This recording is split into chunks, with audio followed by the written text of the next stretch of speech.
have, thank you, Paul. I'm going to have Wangaza open us up properly. For those of you who don't know, Wangaza is the publisher of the Blacknificent Life newsletter. She sends that out monthly. We also send it out to everyone who's on our email list. I invite you to visit blacknificentlife.com so you can see her full site. She shares some of the best information, and it's digestible. You can read that newsletter really quickly. She's got links when you want to read more. It's a great newsletter. So look for that and subscribe to it. Okay. Wangaza, the floor is yours. Thank you, Natalie. Greetings to each and every one of you. What an honor to be here, and what an honor to call forth that who and what completes our circle.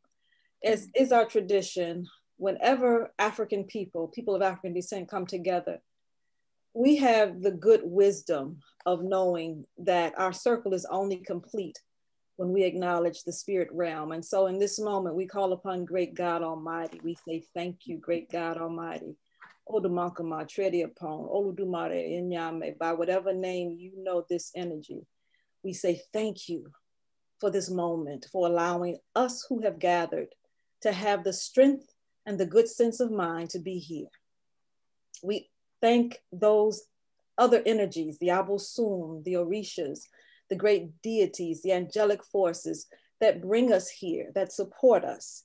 We acknowledge them. And of course, we call upon our ancestors, your parents, my parents, our people who have paved the way again so that we would be able to be together and have this conversation. And so I ask you in this moment to think about and silently call the name of that person, that uncle, that grandfather, that auntie, whose example, whose words, someone's book you read, that ancestor that gave you whatever it is that had you to be here, in a place and a space where we get to fortify our minds, our hearts, and our spirits. We say thank you, and we invite you to come and to be with us. On this occasion, especially when we honor one of our greats, our greatest ancestors, Dorothy Porter Wesley. And so this is a moment to honor. It is a high privilege to convene here with your people, my people, our people. Imagine Dorothy Porter Wesley right there in the center. And in this virtual village that we have constructed, we put our arms around her, the great librarian, the great seeker, the great seer, the great rememberer, who helped we people of African descent to find and order otherwise discarded pieces of our historic memories.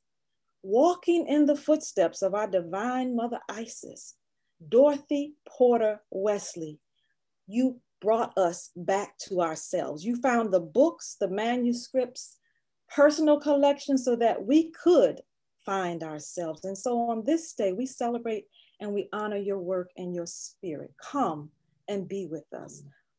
Come and know that we recognize the great and grand that has been generated from your seeds.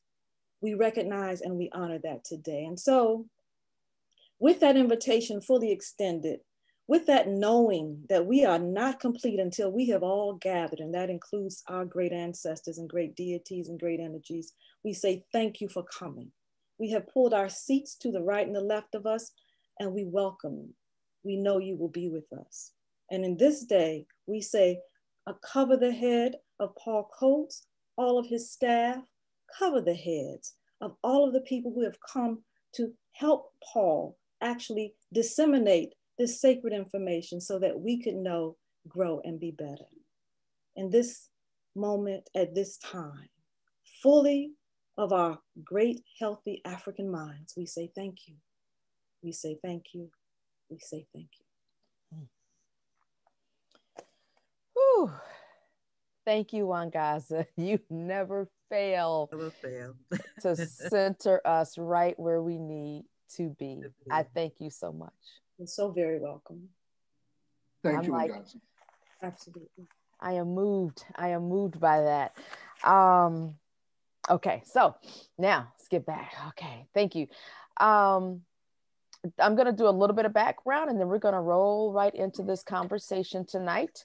For those of you who may or may not know, Black Classic Press was founded in 1978 by Paul Coates out of the George Jackson prison movement. We've been publishing great Black books for over 40 years. The website, www.blackclassicbooks.com, is where you want to go to purchase books. Along with that, Paul has been, well, I'll let Paul say anything else about himself that he may want to say. I'll do that. I want to acknowledge as we get started that we don't do this on our own. I want to acknowledge we do have folks behind the scene that are keeping this thing on track today. I want to thank them ahead of time for their diligence. We've got Rosalind Coates, April Chenier, Janine Fondon are all in the house with us tonight, helping helping us get down this road. So I want to acknowledge them. We do have a few authors who have who are joining us tonight. We have Gail Hansberry, who is the daughter of Leo Hansberry. We republished two of his books this past, I think 2018, 2019. We published those. We have Renoko Rashidi, who some of you may remember was on a call with us a couple months ago. It was dynamic. It was exciting. You should check out that video. If you haven't, he was rolling. And so it was one that could have lasted like 4 hours. It could have lasted just that long. We have E. Ethelbert Miller, the man with the words, the poet. Oh my goodness, there's Ethelbert over there. How are you doing, Ethelbert? We also have Jeremiah Wright, who was one of our contributors to the Cyrus papers. Okay. Yes. Thank you, Reverend Jeremiah Wright. He's on there. He's giving us a wave. Thank you for being here. We have Zama Cook. Well, you want to say something, Paul? Or you just No. When you said Jeremiah Wright, I love the brother, you know. Okay. We also have Zama Cook, who has designed some of our book covers for us. He's also in the house. And then I'm going to mention, we do have a VIP. We're trying to publish some books with Greg Carr, but he is also on here. So at any moment, Greg, we're subject to call on Greg to provide some impact and some input with us. So with that, I'm going to turn this call over to Paul. Let me just say this. If you have questions, please put them in the chat. And the folks who are behind the scenes are going to help us organize those so that when we reach a point in the call that we can do questions, we'll pull from the chat to do those questions.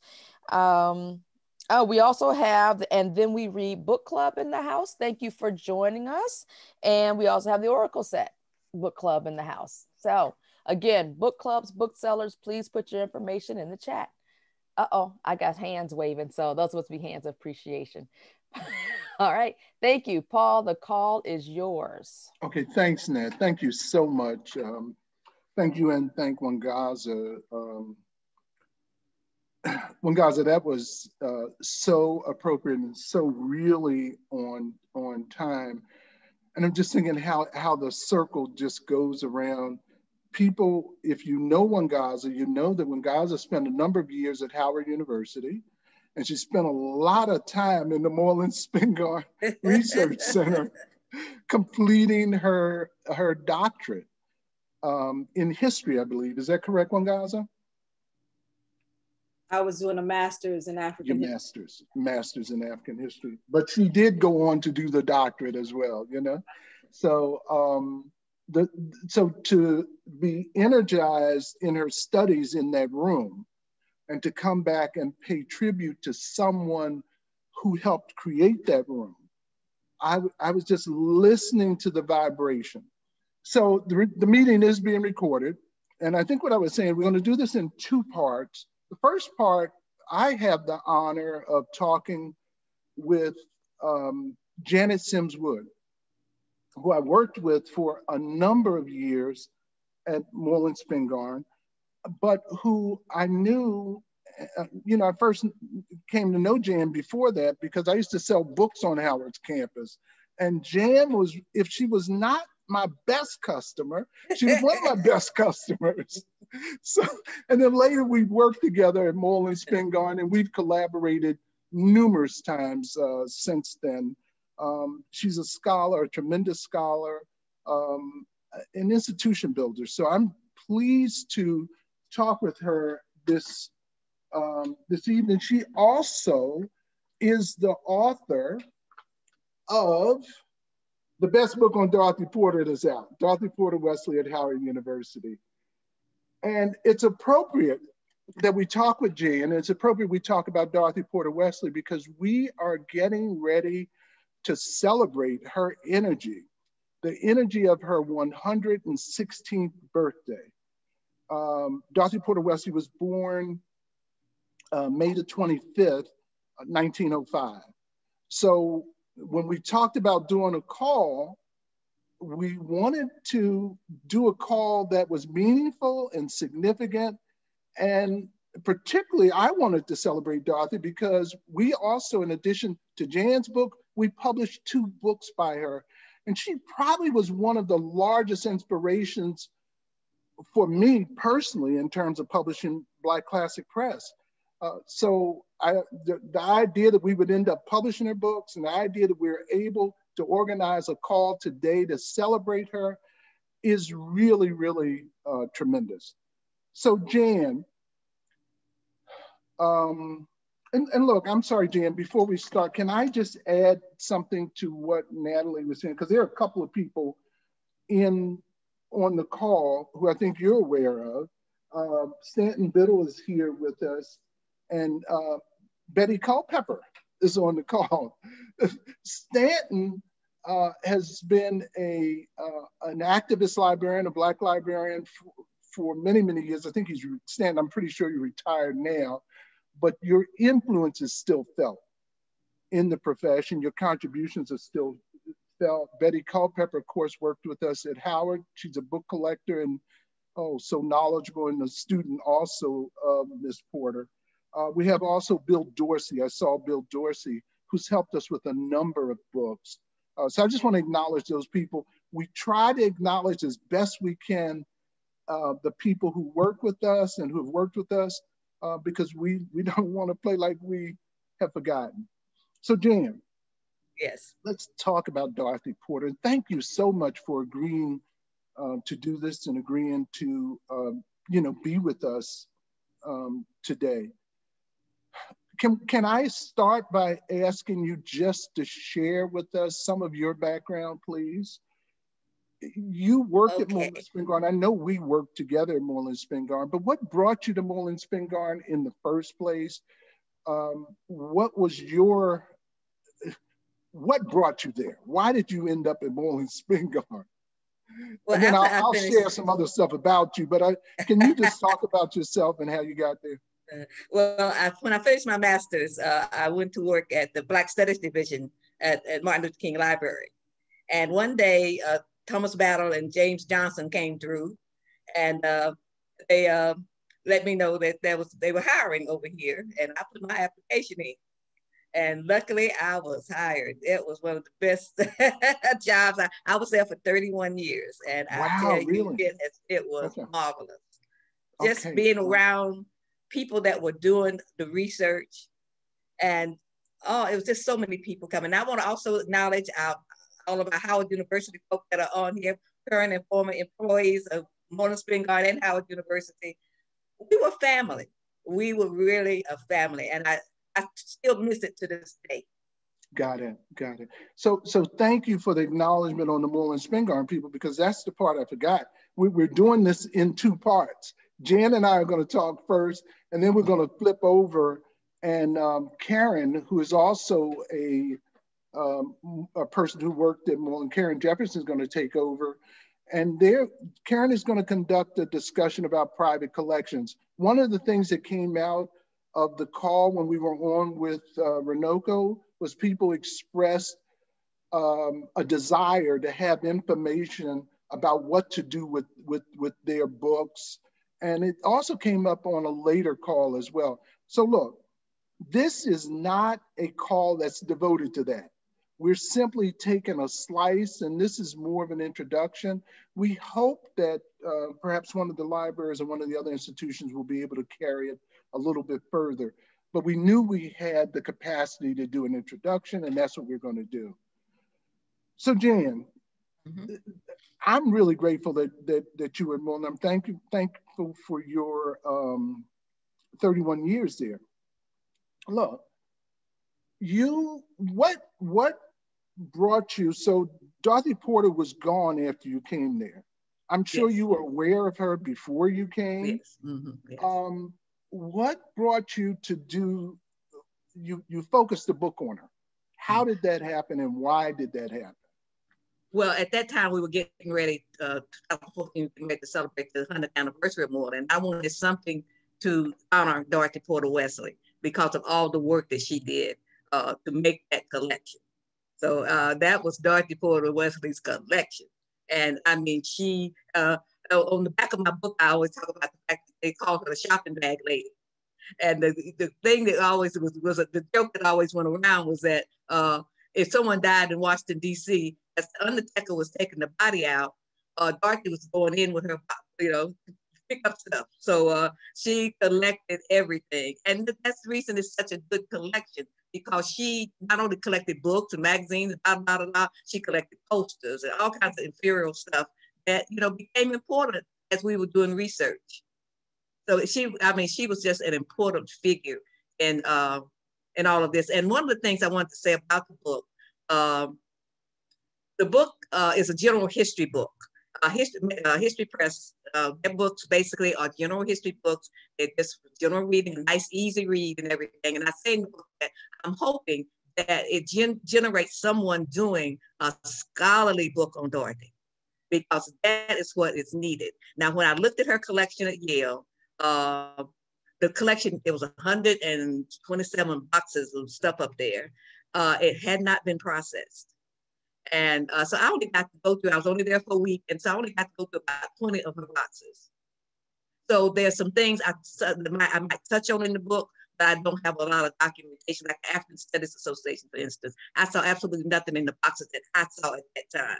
So there's a real need for a scholarly treatment of Dorothy, because she did so much and she worked with so many different people, so many organizations. Almost anybody that was doing research, a book, whoever, you had to come to Howard University, Moreland Spingarn.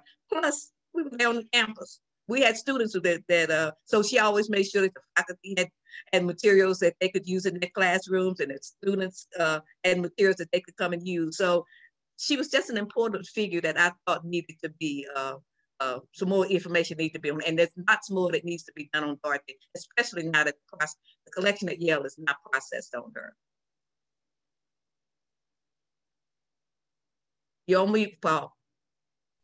Look, so Jan, one of the things, and we were talking about this earlier, and I just want to just present this because I think about it. Dorothy Porter actually, like you said, was the shopping bag lady, and she would place collections. And people do not know that many of those collections that are Black collections today benefited from Dorothy Porter steering collections to those various places, institutions. Yes. I was talking about, sharing with you about George Young, who was the Harlem book collector. He was one of the baddest collectors of his day. He was a bookseller and a book collector. Before even Richard Moore was, Dorothy Porter got his collection and steered it to AT&T down in North Carolina. That collection stayed in boxes probably for 40 years before it was unpacked, but she made sure that collection got there. Same thing with the Henry Slaughter collection, which was a tremendous collection. And we were talking, most of that collection is at Atlanta University. Dorothy Porter made sure those collections got to those places. And she did it over and over, not just enriching the collections at Howard, but she enriched collections. She did things at the Schomburg. She made sure books got to the Schomburg. So she was important as a collector. She connects the collectors, and people, Greg will probably talk about this if we let him in. Those collections that Dorothy preserved and those collections before Dorothy, they really form the basis of us having any understanding about our history. Without those, because for the most part, aside from Spingarn and aside from the folks, there was a few folks before that, there was no appreciation of Black books or books about Blacks. And so Black collectors like Spingarn and others, I'm sorry, like Schomburg and others, Bruce and others, brought those collections together. But when they got old and when they died, it was Dorothy Porter's role to step in and make sure those collections got placed. Not even to talk about the personal papers of people like Elaine Locke. And she made sure that stuff got preserved. So we owe a great debt to her. Our history is invaluable because of her. So look, Jan, we know Dorothy Porter as certainly as a librarian and as a collector. But what about her as a scholar? Because that's her other role. Can you share some of what you may have seen about her as a scholar? Well, Dorothy's one of the largest publishers of books, articles, and things of that nature. She not only, like I said, collected and preserved, she also did research. We call her I think one of the faculty members at Howard called her the librarian scholar, because she was not only, like you said, collecting and preserving, she was also doing a lot of the writing and getting things published. So she had lots of magazine articles on all kinds of subjects, of Brazilian history, all kinds of topics that she had an interest in. And so she really, really, really, and you have to look at the time period when she was doing it. We were still under segregation.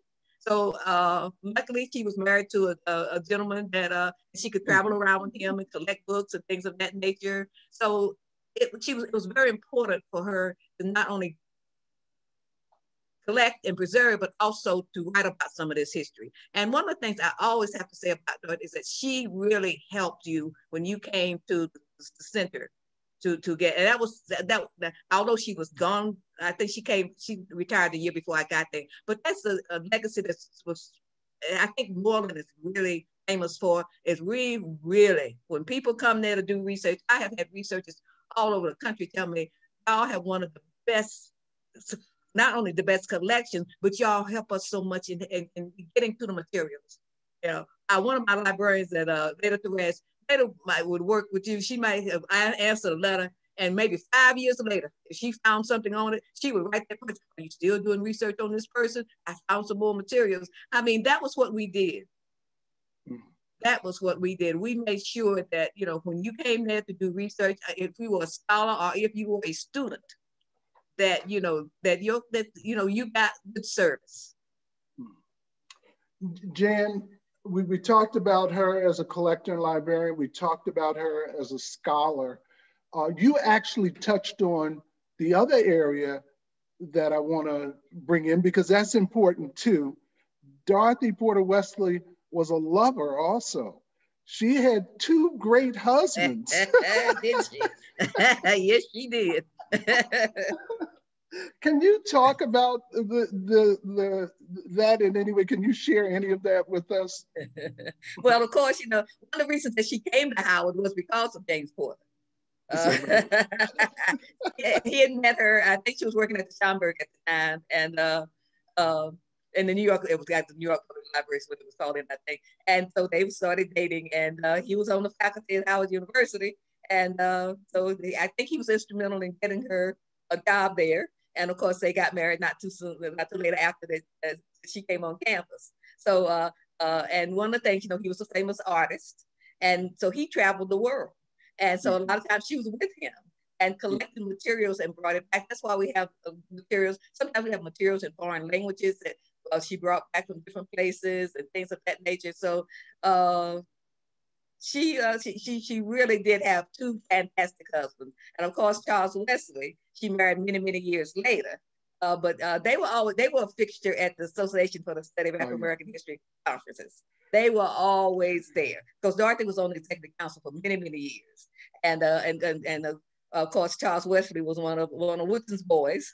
So so they dated for many, many years, and then they finally got married. And yeah, she had 2, as I say, married 2 famous men. Yeah. Now were they both in their 80s when they got married? I'm saying Wesley and Porter, were they? I would think so. They had to be close to it, right? Yeah, they had to be close to the 80s. Yeah, I think they were all in the 80s when they got married. Yes. Yeah. Beautiful, beautiful love. And Sharon Harley used to go over there and help them do research. That's right. And she that's would, right. and she would, right. Sharon would always tell us that, you know, she would get tired and want to go home. And they would tease her that, you know, it's early in the it might be midnight and they're still working. so I mean, one of the things I wanted to do with the book was to show the human side of Dorothy, the way she worked with different people. And she really worked with people that really had an interest in our history. You all should just keep rolling right now. I don't think we have any questions that are over in the chat box right now. Cool, so except people want to know why you're trying to spill the tea on somebody who's such a great honor and you putting her business out there. Oh, honey, we ain't told the whole story. No. She'd be here telling herself, so it's cool. So here is a quick question though, Paul, that came up that someone had on there, and they wondered if Dorothy Porter Wesley had any contact with Carter G. Woodson, both being so critically involved in research. I'm wondering if they had much contact. Oh, indeed they did. Well, when Dorothy came to, she came to Howard in 1928, and really she came as a cataloger, and then she was named as the head of this what was then called the Negro Collection. So she went through the library and collected those, most of the books on Black history. And but Dorothy grew up in New Jersey. She didn't have a lot of Black history knowledge. So Carter G. Woodson was right down the street. She went over to see Carter G. Woodson. They worked together for many years. You know, he helped her, she helped him. A lot of times they would get materials, they would exchange materials with each other. So he was very instrumental in helping Dorothy Porter as far as learning Black history and also sharing it in the community. I just did with the National Park Service, I did a program with them a few weeks ago, and they wanted me to talk about the fact that, you know, they owned the Carter G. Woodson house and Mary McLeod Woodson's house. So they wanted me to talk about her relationship with both of them. And she had, you know, she had a great relationship with both of them. They really helped. You know, one thing, Dorothy was a person that helped you.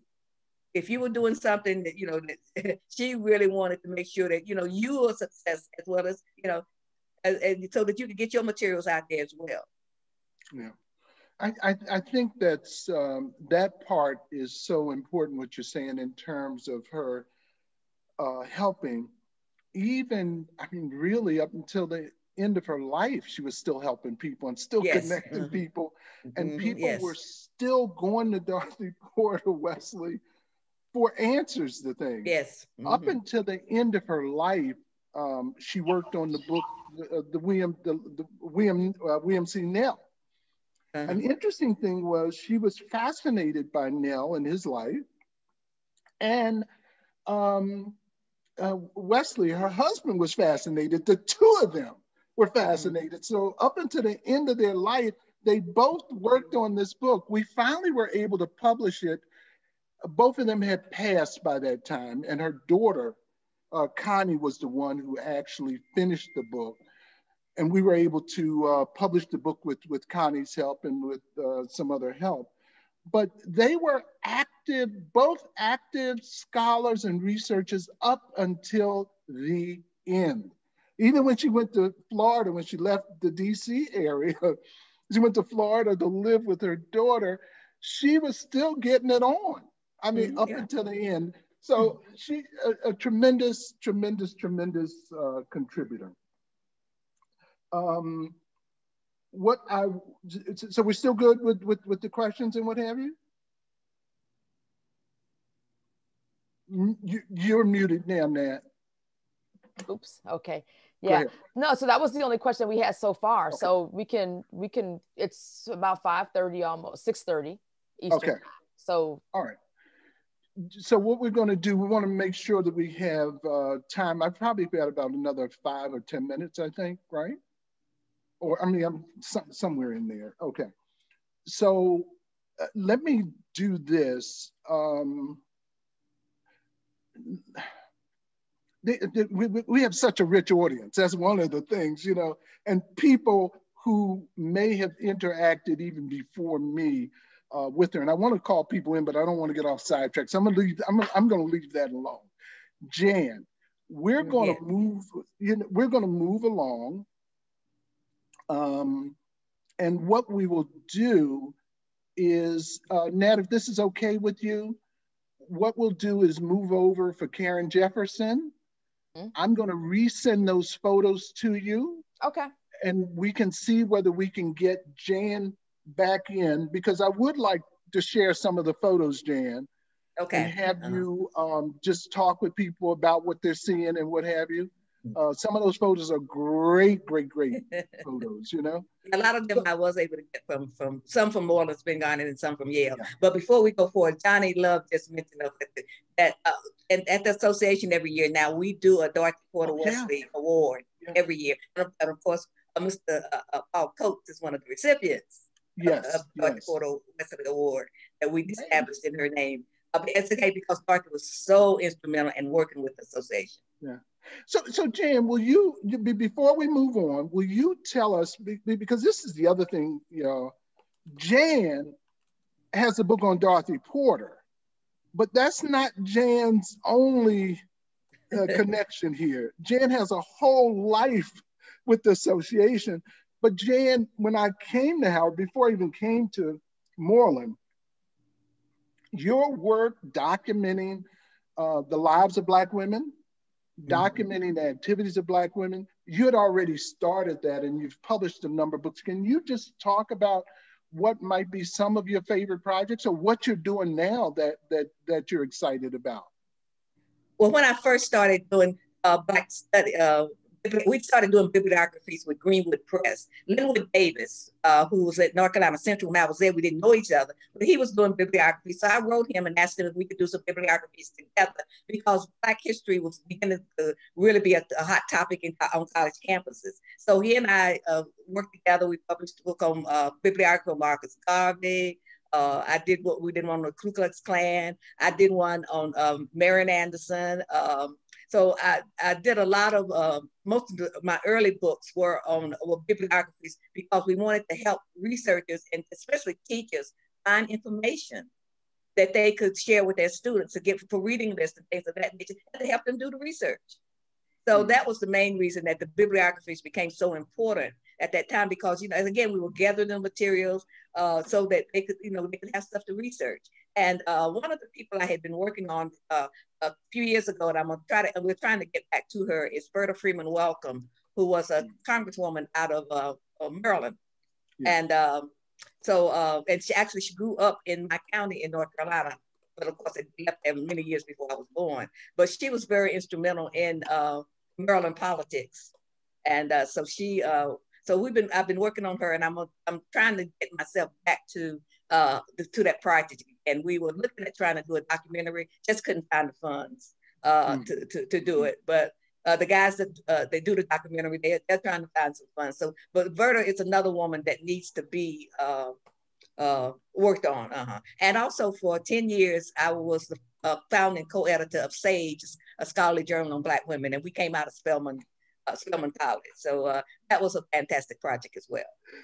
So one of the things I've always loved about Jan is she's like a quiet dynamo, you know? While other people are talking, she's just working. Well, Paul, that was one of the things that Linwood Davis told me. He said, now, when everybody's out here talking, you need to be over there in that library working. Right. And you know, I used to open and close the Library of Congress on Saturdays and Sundays for many years. So that was my home. And of course, Sharon Harley, again, had a desk. The people that were doing research used to have desks and they could have books sent there. And I would have writer's cramp. And she told me, you come up, that was before computers. She said, well, come up here and if you want to do some research, have the book sent to my desk and you can use my typewriter, you know, up there. So, you know, like I said, again, that's why we helped each other as we were doing the research. So the main thing was getting the correct information out there to people so that, you know, you have some correct, because once misinformation gets out there, it is hard to get it taken out. No, it's true. It's very, very true. Jan, we're going to move over. Okay, that's good. And thank you so much. What do you mean you're not going anywhere? I'm not going anywhere. I'll still be here. I'm interested in it also what everybody else has to say. And no, that's good. No, we work together, and all this stuff it ends up coming together as a, you know, that's what we do As librarians, as, you know, as archivists and things, that's what we do. So I am really, this is a an honor to pass this on to Karen Jefferson. Karen is going to, I'll let Karen introduce the talk, the discussion that's going to follow ours. But I want to introduce Karen by saying when I came to work at Howard University, I came to work for this young lady, okay? So the work that Karen is the person who trained me in archives and manuscript. And she was great to work with, great to work for, great to be a part of her team. And it's still great for me to know her and consider her one of my close friends. So Karen, with that, I'm gonna ask you to take it away. And if you'll introduce yourself and introduce our guests and introduce this part of the program, we'll just go with it, okay? Thank you so much, Paul. I'm so glad to be here.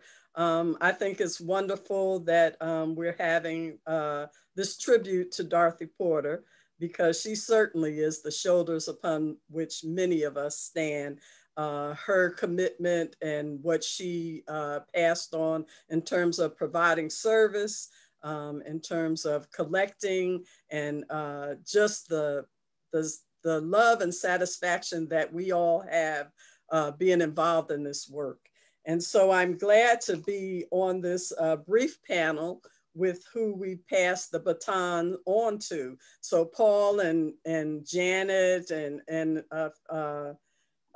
Betty Culpepper and a few others who are on the call, we all work together you know, at Moreland Spingarn. But if it's an institution, it has to go forward. And it has gone forward to the next generation, and they will pass that baton on as well. So I have with me today Leela Sewell Williams, and she is the current curator of manuscripts at the Moreland Spingarn Research Center. She has over 25 years of experience in the field. In fact, she worked at Moreland Spingarn earlier as assistant curator of manuscripts, but she was also a manager of the Columbia, Maryland archives. She was the university archivist at South Carolina State University. She headed a project, the Hip Hop Archives project at the Schomburg Center. And she also headed up a project on the Black Regional Dance Archives at Moreland Spingarn. And as a part of that, she is appointed as the archivist on the International Association of Blacks in Dance. So we document all areas of, you know, Black life and culture. And she has her own archival consulting firm called Preserve Your Story. And in addition, we have another young man who is working at Howard as well. And this is Dr. Lopez Matthews, who got his doctorate at Howard and was working at Moreland Spingarn as a student while he was getting his doctorate. He is now the manager of the Digital Production Center and he's the digital production librarian at Howard University Libraries and Moreland Spingarn. He's also a commissioner on the Maryland Commission on African American History and Culture. He's on the board of directors of the Reginald F. Lewis Museum of Maryland African American History. He's published a lot of articles, and he's a senior advisor at the U.S. Truth, Healing, and Transformation Leadership Group. So what we're going to do is give you a very basic and kind of introduction. So some of you are probably already familiar with this. I know many of you, as I see your names, that you are, but we just wanted to just talk about some considerations that you should have when you're thinking about maybe selling or donating your collection, understanding what you need to think about, but also understanding the institution and also understanding how digital technology has changed how we're collecting now. So first, I'm just going to give you some brief little points, and I'll tell you, I had a relatively small book collection of Black history and culture. And when I decided to move and I couldn't take all this stuff with me, I decided to donate mine to a graduate student. So many of the books that I had already duplicated the libraries that I was familiar with. So I gave it to a graduate student and they were very grateful. I took the poetry books that I had, and I had those 60 poetry books, you know, with Nikki Giovanni and all those folks. And I gave them to a spoken word artist. And she was very grateful for that. So I thought that, you know, this will move forward in terms of helping them. So you can think about, you know, what are your concerns and expectations if you want to donate or sell your collection? If you're going to donate, you might be able to even get a tax deduction on it, if that's a concern of yours. So you might need to talk to your financial advisor about that, and you might need a professional appraisal because you have to know how much it costs. But when you're thinking about it, what's important to you? Is it important that your materials be located geographically close to where you are? Maybe you're trying to support an institution in its development. Maybe it's a new institution or a smaller institution, or maybe it's an older institution, but they need information that you have that will help strengthen them in being able to document Black history and culture. So you need to think about, you know, what is it that you're really thinking about or concerned about, and prioritize that. You might want to think about, you know, what other collections, if you're looking at institutions, do they have other collections that complement your collection? Or is your collection going to be the start of something? You know, like Leela was helping with the start of the hip hop archives. So you got to get some initial collections and then you build around them. Again, think about what is really important to you and prioritize that when you're thinking about going with these different institutions. You also need to know your collection. You've collected it, so you think you know it, but do you have an inventory of it? And if you have a really large collection, maybe you can't do an inventory, but maybe you will want to at least do a descriptive summary to give an overview and really highlight what are some really outstanding things in your collection.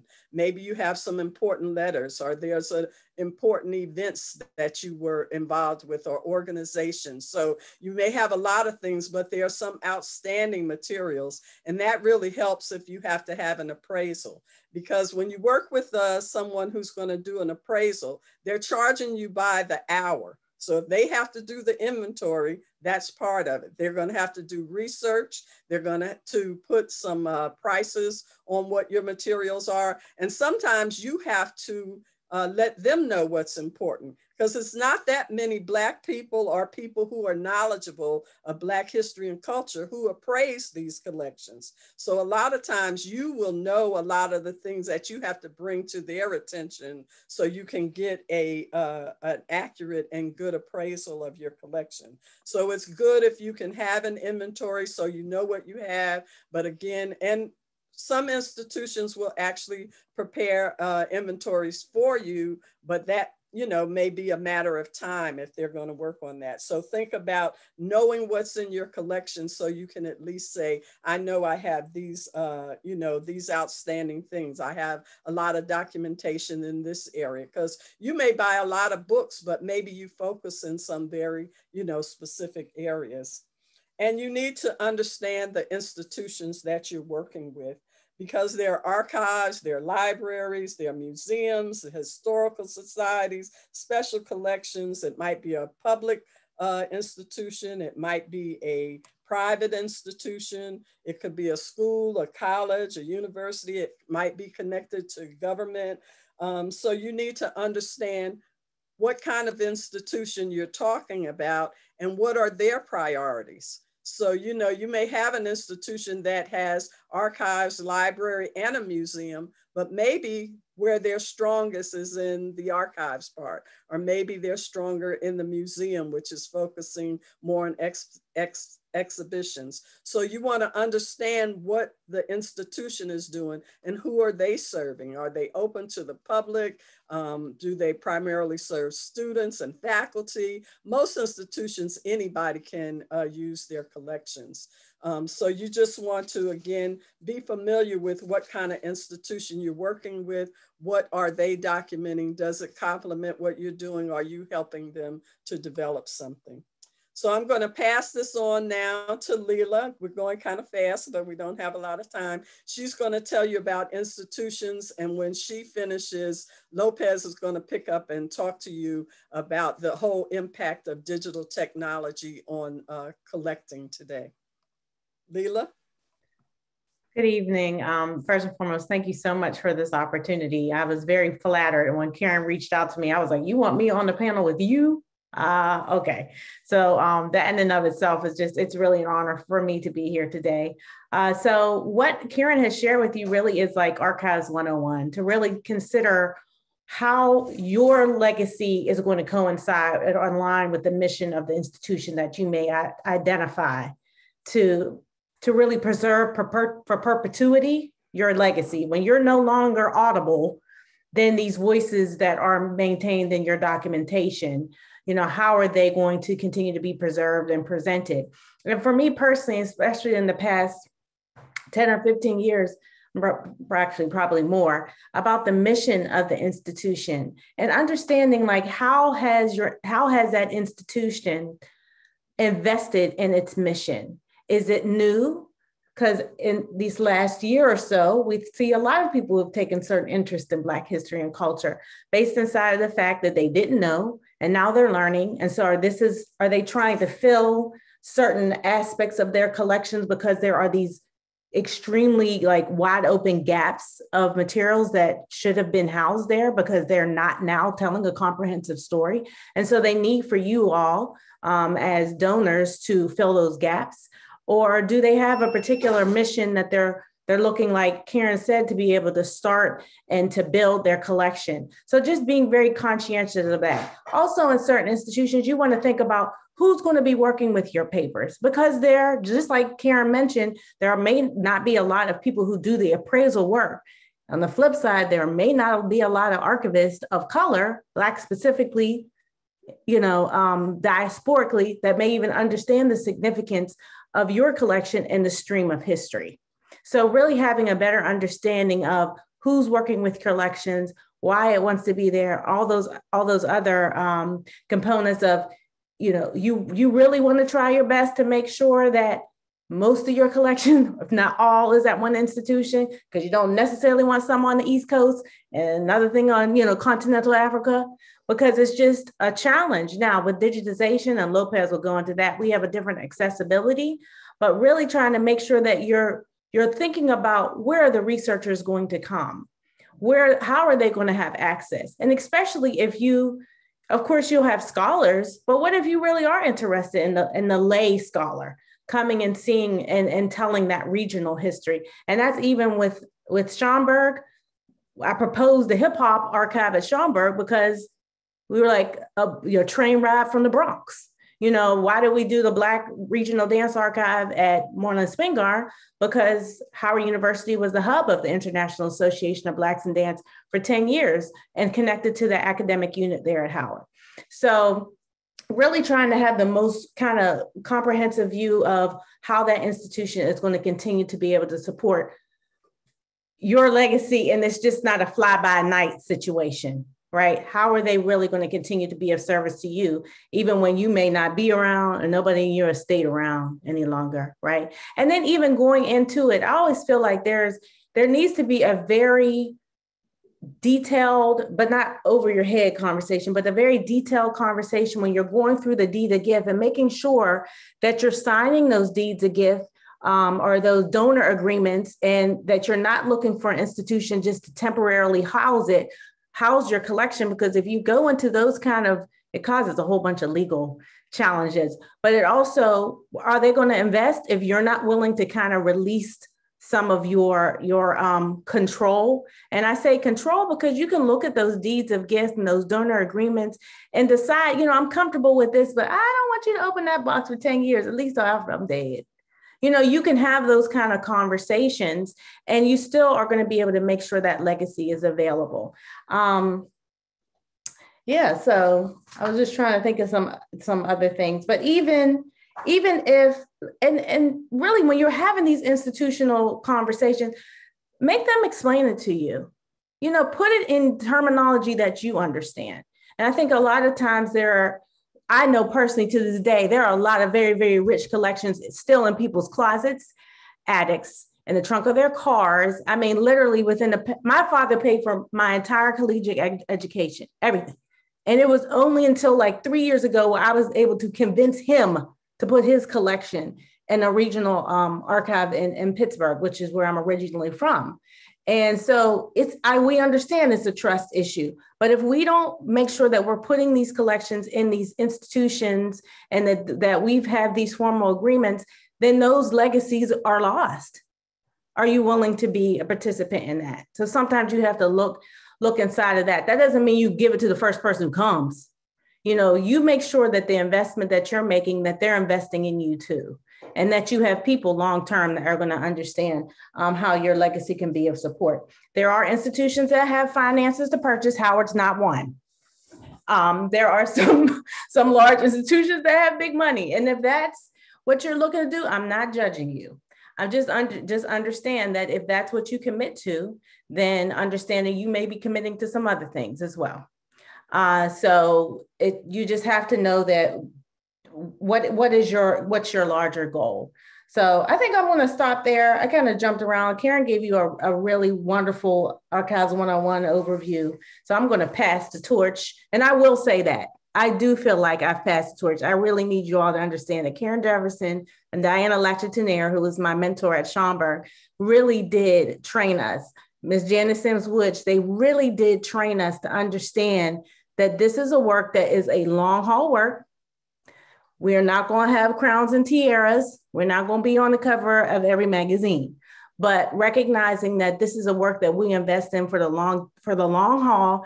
It's a personal mission of mine that I've been able to have just an amazing mentorship, and I still call on them on a regular basis.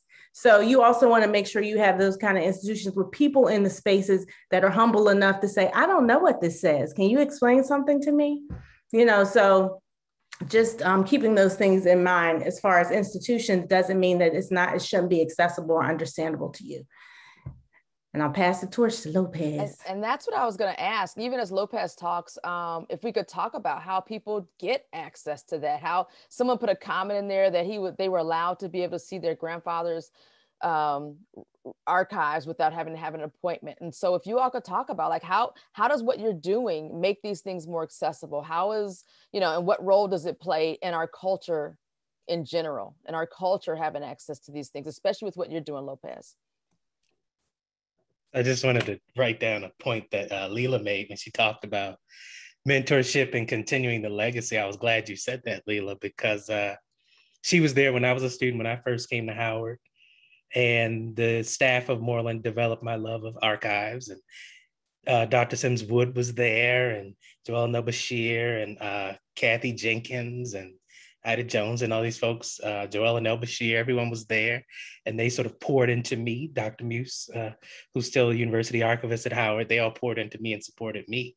And that was part of my thought process when I came back to Moreland Spingarn, because I had left Moreland.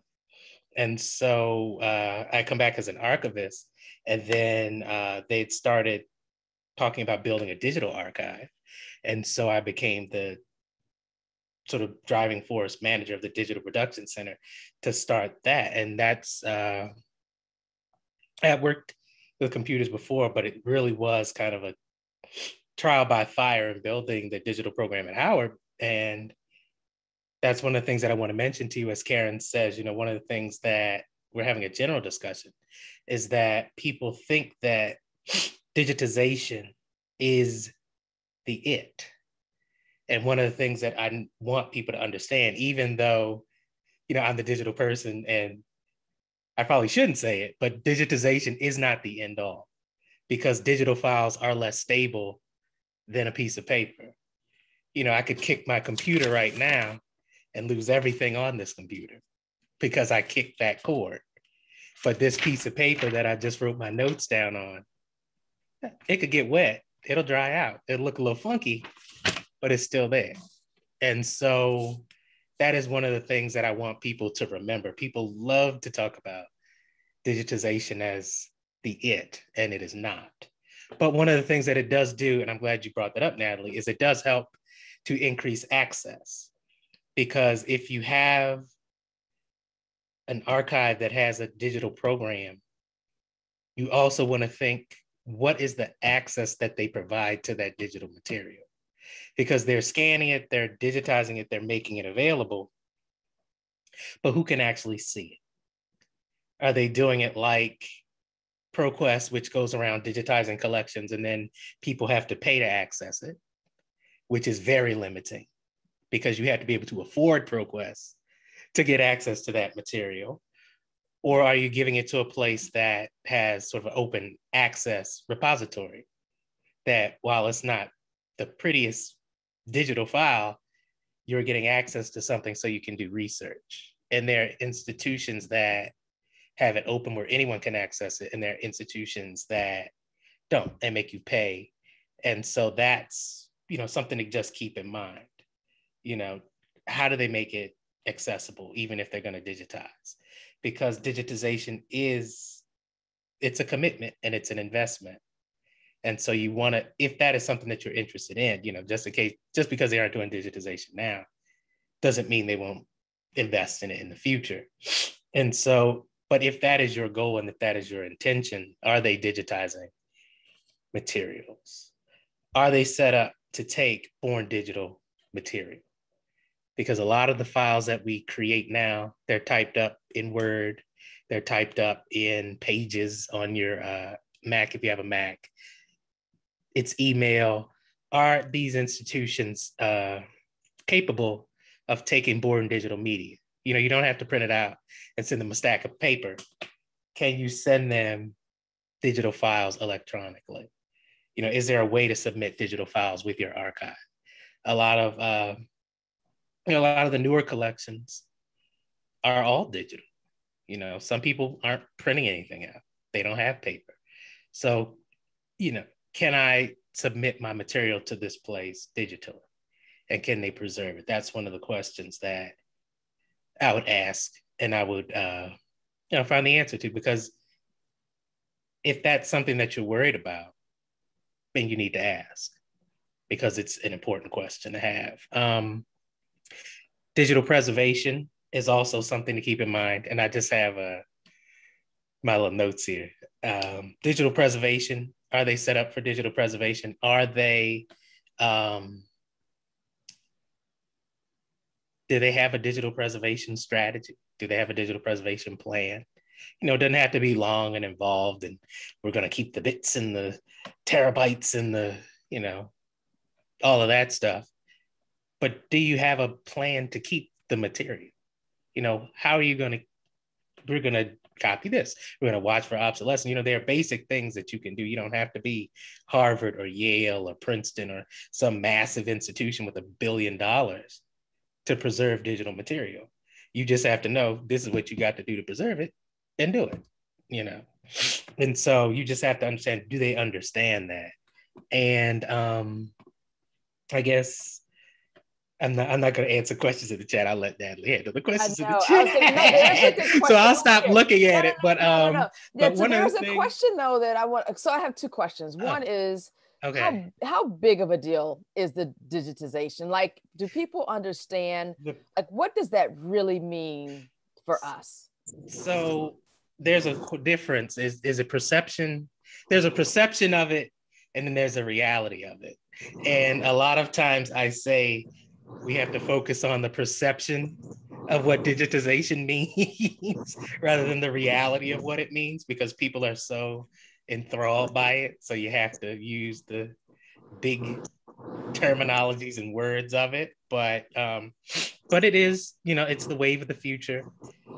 especially because, and not necessarily digitization, but digital preservation, which are two different things. Right. Because you can digitize everything you want, but if you have no way to preserve the stuff, it'll disappear in like 5-6 years. Because there are things on CD-ROM. People thought CD-ROMs were the end all and be all. And I got to, when I first started Digital Production Center at Moreland, you know, we were, oh, let's digitize this, let's digitize that, let's digitize this. And I picked up a CD and I said, oh, they already digitized this. And I put the CD in the computer and the computer went, and I said, oh no, how old is this CD? And the CD was 10 years old. And so I had to do some magic and got the CD back to work. And then I immediately copied everything off of that CD once I got it back to work. And then I went and got all of the CDs that we had at Moreland and just said, I'm going to go sit at my computer for a week and not talk to any of you. And I copied everything off of every CD-ROM we had at the center, because if it's happening to that one, it's going to happen to all of them. And so just went through, copied them all off, because just because it's digital doesn't mean it's staying. You know, we have 3.5-inch floppy disks. Found a machine that you stick it into your computer. Ooh, now we're back in business. So copy all that stuff.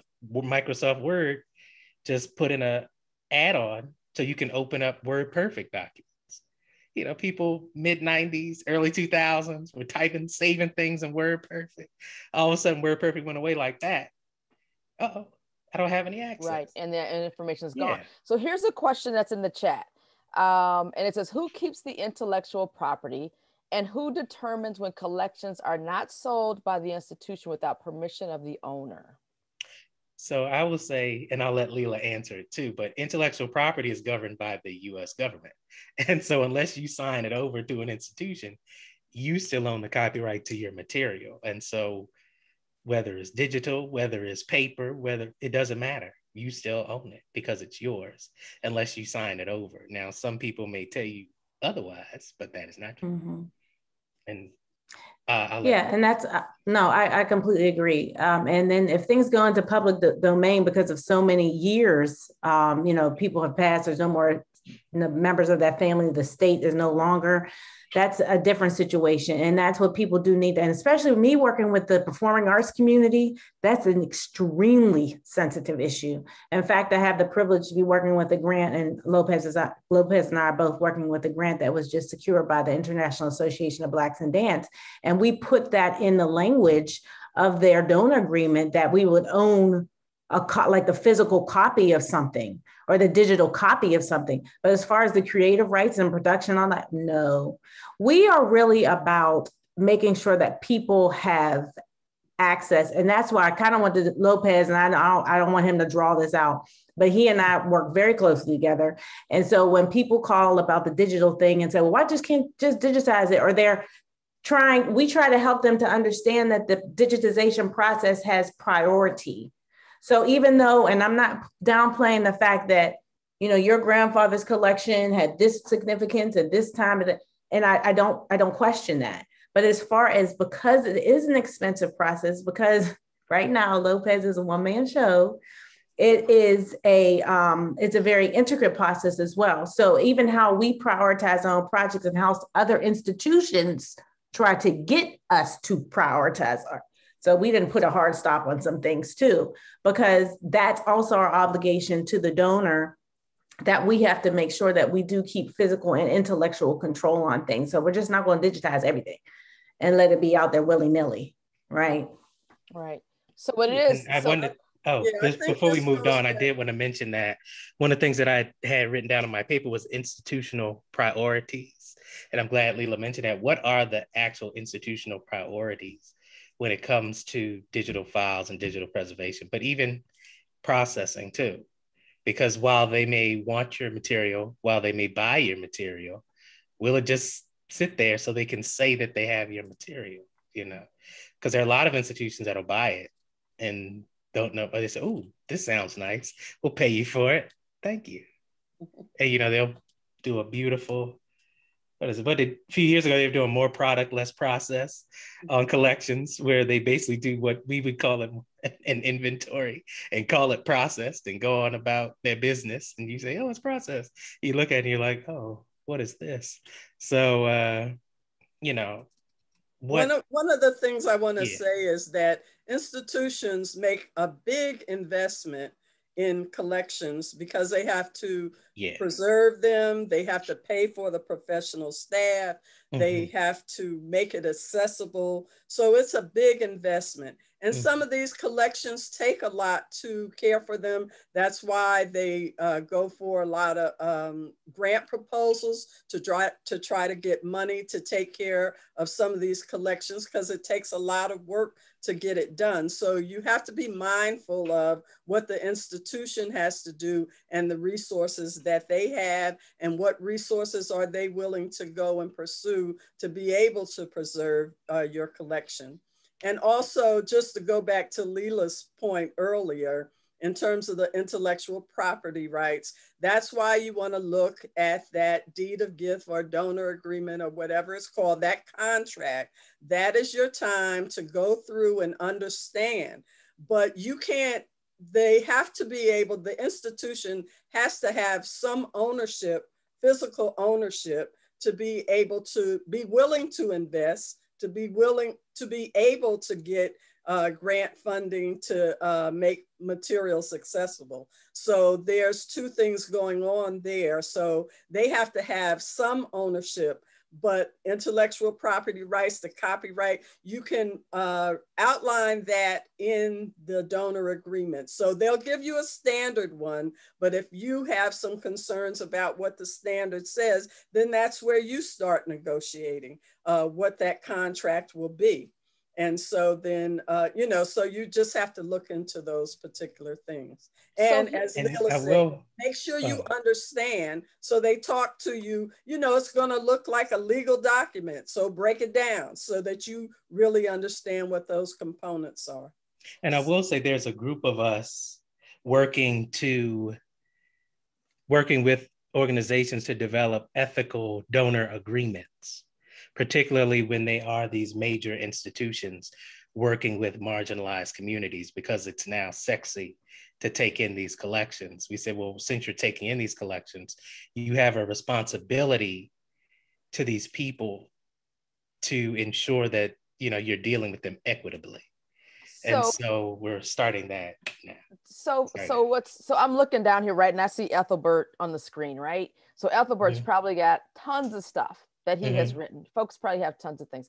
So is it, as Ethelbert is somebody who has his own property, is it important for him to make sure he establishes an estate and that he has the legal clarification that in my will will be handled? My archives is very extensive, and it's at George Washington University.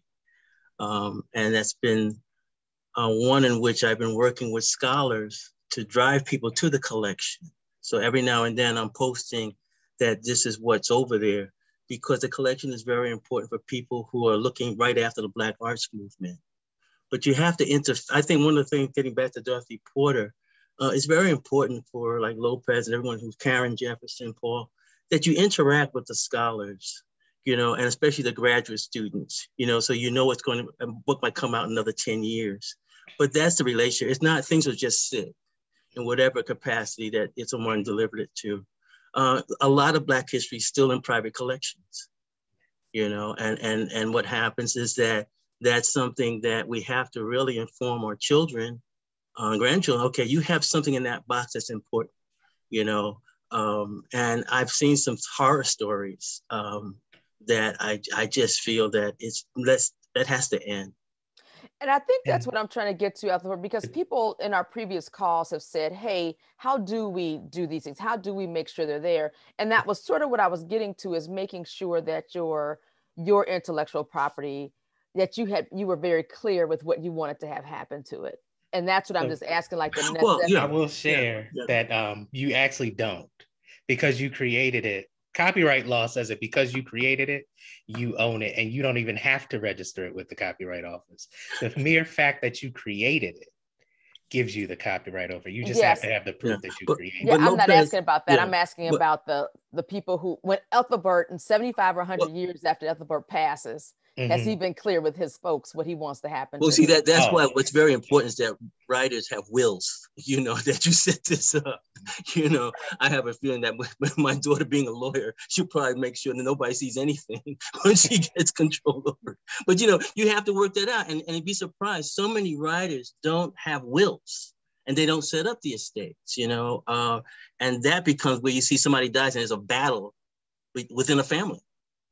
Can I give you a great example of something that, as a person who does digitization and ownership, so we have the Ralph Bunche Oral History Collection. Great collection of oral histories related to the Civil Rights Movement. There are deeds of gifts and donor restrictions placed on the interview that people said, if I do this interview, these are the restrictions that I put on. Some of them say you can't listen to it outside of the center. Some of them say you can't change it from the format that it's in originally. And so guess what that means? We can't digitize it. Someone say, oh, why don't you just digitize all of it? You can't, because there are restrictions that people put on these things. You can't just do whatever you want to do, because this is essentially someone else's material that they have created, and you have to respect the wishes of the donor.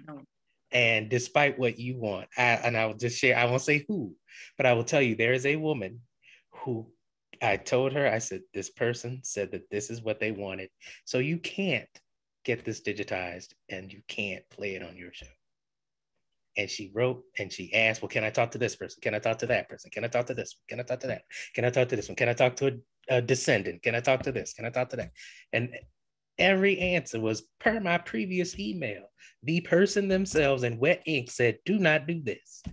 So you can't violate the trust of that person. You know, and so that's why it's important to write down what you want to happen with your materials before you pass away, because that's what the person said they wanted. And so that's what we do. You know, we respect the agreements. And so, because a lot of times there are people, you know, you may not be lucky like Ethelbert to have a lawyer as your daughter that's going to continue to deal with that. So if you have some ideas about what you want to happen with your collection, then you need to, you know, try to put that in a will, write it down, have some conversation. Even if you're not ready to donate your materials now, you can still make an agreement with an institution so that, and just let your family know, this is where I want my stuff. I've already signed an agreement for that, but I'm not ready to do it now. So you can make those kinds of decisions. You need to think about it, because things will get, people may not understand and not see the value in some of the things you have.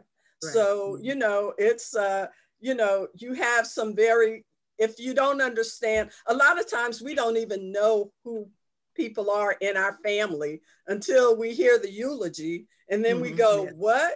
We didn't know the things that they did, things they were involved in. And so the importance of some of the stuff, because we don't know them like that. We know them as a family member. So it's good if you start thinking about it and making some decisions on that. And to go back to your question about who can access materials, most institutions now, I mean, why have it if you're not going to make it accessible? So it's very unusual if they are not making things accessible. They may not have them accessible because they're not prepared for access, but I don't know institutions so much that are saying you can't use the material. It's not usually, the appointment thing is usually about, they have a limited number of staff, a limited number of seating, and also to make sure you can get to the material. Large collections don't even have all of their materials on site. So they would have to bring that material. So that really is, and again, with digitization, they're really trying to, let's put this out there so people can at least look at it on computer from all over the world. Access it from not someplace have else. to But again, like with Ethelbert's material, there's some stuff he ain't ready for everybody to look at. So he's made a commitment of where his stuff is going, but you ain't gonna see everything right now. He ain't even. We got to wait a generation or two before we can see. So look, I want to open up the floor, and I'm wondering if Brother Runoko, are you still there, Brother Runoko? Because I'd like to bring you in and hear your thoughts around some of this here. And can I make a statement when you get a chance? Okay, Runoko's coming off of mute now. So, okay. Brother Runoko, what are your thoughts, brother? No, I'm here, but I'm just kind of overwhelmed by all the information. And for me, I'm content just to listen and to appreciate, you know, the work that you all have done and the work that goes into archiving our libraries. And it's like a new world for me. And I'm just, you know, happy to have been able to sit and listen and learn. I'm grateful.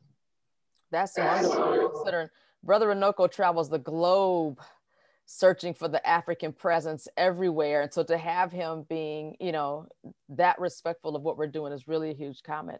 And I have a whole lot of books and I don't know what I'm going to do with them. I'm 66 years old now and I still feel like I have a lot of juice in the tank, but I worry and wonder about what's going to happen to my stuff because my family doesn't have a clue. I love them dearly, but they don't really know what I'm about. They love me, but I fear that when I'm gone, if I haven't taken care of business, my stuff is going to be scattered to the far corners of the earth, and that frightens me.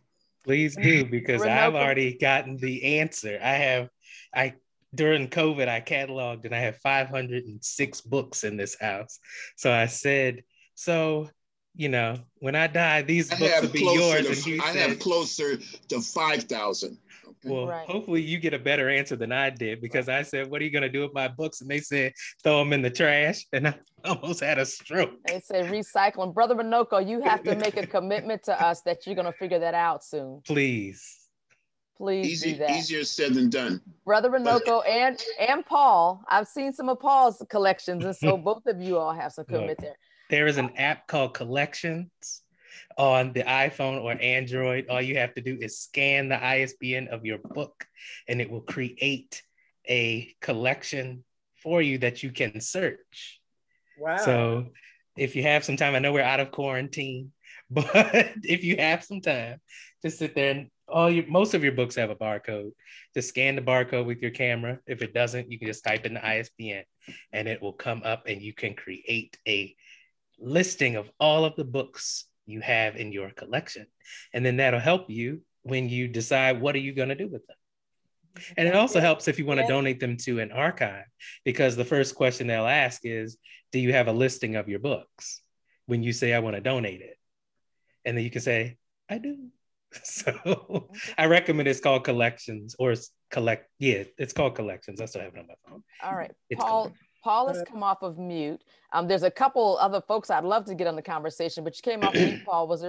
Did you something you want to say? No, Nat. Actually, I didn't even realize I was off mute, but let me go ahead and let me go back to Jan. And then I mean, I don't think we can have this as a conversation if we've got Stanton Biddle here and if we've got Greg Carr here. So after Jan, if you two guys could come in and share with us what you're seeing and what your thoughts are currently. Stanton, I know you have the long view on it. So Jan, I know you wanted to get something in. Yes, a lot of times people don't know, a lot of people don't even know that they're famous, first of all. So their family, and we don't talk. So they don't know that the collection that they have is valuable. A few months ago, I understand somebody called Moreland Spingarn, some black photographers, pictures and things sitting out on the street to go to the trash. And just luckily, they knew that we collect the stuff. So, and I still say we because I'm still a part of Moreland Spingarn in my heart. But anyway, somebody called us and said, okay, this collection's out here on the street waiting for the trash. Same thing happened with Lucy Slow's papers. They were cleaning out a building on campus and there was a file cabinet there. One of the maintenance men saw these papers. He grabbed a few of them He ran up to Moreland Spin Garden. He said, don't y'all collect this stuff? And when I looked at it, it was Lucy Diggs Slowe's the first Dean of Women at Howard. These were her administrative papers. And I told the guy, I said, oh, please go down there and tell them not to move that file cabinet. I called Dr. Muse and he didn't even say goodbye. He just threw the phone down and took off. Because had it not been for this guy, maintenance guy coming up saying, you can collect this stuff, we would have lost it forever. So a lot of times we don't know because we don't talk to people about what we do. And so they don't know that that the collection is a collection that, is important. So, you see yellow paper and all that kind of stuff. Like, oh yeah, this is going in the trash. So, you just throw it away. And that's why we lose segments of our history because we don't know. And one other thing before we go on, one of our former students that was there when Dorothy Porter was there, he just texted me, he says, tell the group about her personal interest in the student worker, making sure we understood the historic work at Moreland Spin Garden. She also began a scholarship fund for us, so that we could, so they give us little student scholarships to continue their education. And he said that Dorothy Porter also held monthly lunch and learn meeting sessions with notable scholars so that the students could get to know who the scholars were that were coming to do research at Moreland Spin Garden. So those are the little things about Dorothy that's so important. Wow. Thanks, Jan. That's really, really good. And Stanton, do you have something to contribute to? I know you got something to contribute to the conversation. So, question: do you want to contribute? Will you please join us? Will you please give us the honor? He's already off. He's already off mute. So, not that I was trying to force my way in, but you said I'm taking the long view. That's only because I've been around for so long, I suspect. I met Dorothy Porter back in 1961 when I first went to Howard University. Wow. She was one of the reasons I went on to library school and have had a career of almost over 50 years in libraries. I've been actively involved in African-American research and scholarship and the Black Caucus of the American Library Association, and I've been involved in genealogy, the Association for the Study of African-American Life and History. So I was thrilled to be, when I saw that you were going to have this presentation, I was thrilled to be included in the people who worked at the Moreland Spin Garden. I worked at the Schomburg for a while. I've been involved in African-American librarianship. But as the conversation went on, I got very disturbed and terrified when you talked about preservation of your materials. I have a whole house full of stuff. I keep saying I'm going to do an inventory. I keep talking to various institutions, but he says he's 66, I'm 77. I do have a will. I've told my family what should be done, very generically, but I have to go back and be more specific about that. But I'm really honored to be included in the conversation. Thanks for recognizing me, and thanks for all of you that I've known and worked with over the years. Stanton, thank you for the many, many contributions that you've made to the profession, you've made to Black people, the caucus of Black librarians, and you should know that you have caused me, okay? Because I didn't have I had Black Classic Press, but I didn't really have a profession until I graduated and went to library school. And so there was the work of you, the work of people like Casper Jordan and other Black librarians that set the path and made the path for people like me to come along. So thank you, okay? And let's not forget E.J. Josie. Right. Oh, E.J. Josie, yes, absolutely, of course. But, can I make a comment, Paul? Because sure. I know we're going to be closing out. One of the things you should know, we've been talking about how people who work at Moreland and a lot of the archivists, Black archivists and librarians, and not just Black ones, but we are committed to service, and you can talk to us and have a conversation that's not about trying to make you deal with our specific institution. We will help you to understand and help you to guide you and maybe make referrals so that you can, move forward with trying to make this decision. So it's not just because we're all at Moreland. Right. All of these folks, and if it's not me, we'll refer you to someone else in the area. So we are available to help people to try to navigate this whole situation. And let me piggyback on that too, Karen. We knew the librarians that were working in other collections. We knew the Schaumburg librarians. We knew the librarians all across the country. If we had students or somebody going to those collections, we would contact that librarian and say, okay, we got students coming, down there, you look out for them. People would do the same with me. Faculty members from other institutions would call me and say, I've got students coming up there to do some work. They got your name, you help them. And so that's what we do. We collect, because as I say, no one library has it all. So it's all over the country. And the one thing we need to do is to know where it is. And hopefully, and again, we want to get it processed and preserved for future generations. Now, Paul, just so we can do a quick check right here. We are at 7:30. Yes. We are about an hour and a half in, which is our normal ending time. I know there's a couple more questions that we would love to have. I know we want to have Greg Carr come in and say something here. So what I'm going to ask is that for those of you who need to leave and take care of stuff, you can. But if for the folks who are presenting, if you all are good to hang with us a little bit longer, just so that we can maybe spend a couple more minutes, we would really appreciate that. And I would just like to say before we move on. Oh, I'm sorry, Lopez. One of the things we're going to do, we're going to get back to Jan, if you're okay. We're going to go through those photos and have you talk us through them. Nat, we're okay with those? I think so. The file I have is, I'm going to make sure I have the right name of the file. Okay. Well, we'll keep talking for a while to give you a little more time on it. Well, it's labeled deleted images, so I just want to make sure that that's the right file. Oh, no, it may be because some of those images were deleted. It may be. Okay, so I can pull that up. I can pull that up, and then while I'm doing it, what do you want to do? Yeah, we'll continue. Greg, please come in. Yes. I don't know, many of you guys know Greg from Howard, but he's also, gosh, for the last year and a little bit more, he's been doing a thing on Saturdays with Karen Hunter. And I think with Karen Hunter, we get the real Greg Carr. Okay, yes. Because this guy just riffs. I mean, he is just loose, boy. You toss a name at him. If I said E. Franklin Frazier, Greg just vroom. He just And so, Paul, I have a friend at home that she is a Greg Carr fanatic. Every time I talk to her, it says, when I come to DC, you got to introduce me to Greg Carr. I love his work. I love listening to him. She just loves it. I'm only unmuting myself. Greg, I just want to say one thing. And I'm glad that we have I can see you a little bit closer because I couldn't see you so well back there. It looks like you've straightened up your books. Have you straightened up your books? They may have straightened up themselves. I ain't touch them, but the ancestors be moving around at night. So I come in looking for something. I said, I know that book was somewhere else, but I didn't.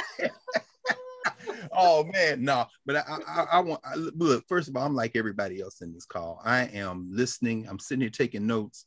And for those who I'm sure everybody here knows everybody in one way or the other, but I can tell you with all confidence that one of the great highlights of my life was getting to meet Ms. Porter Wesley. I guess Connie had brought her up. This was around 93 or 94.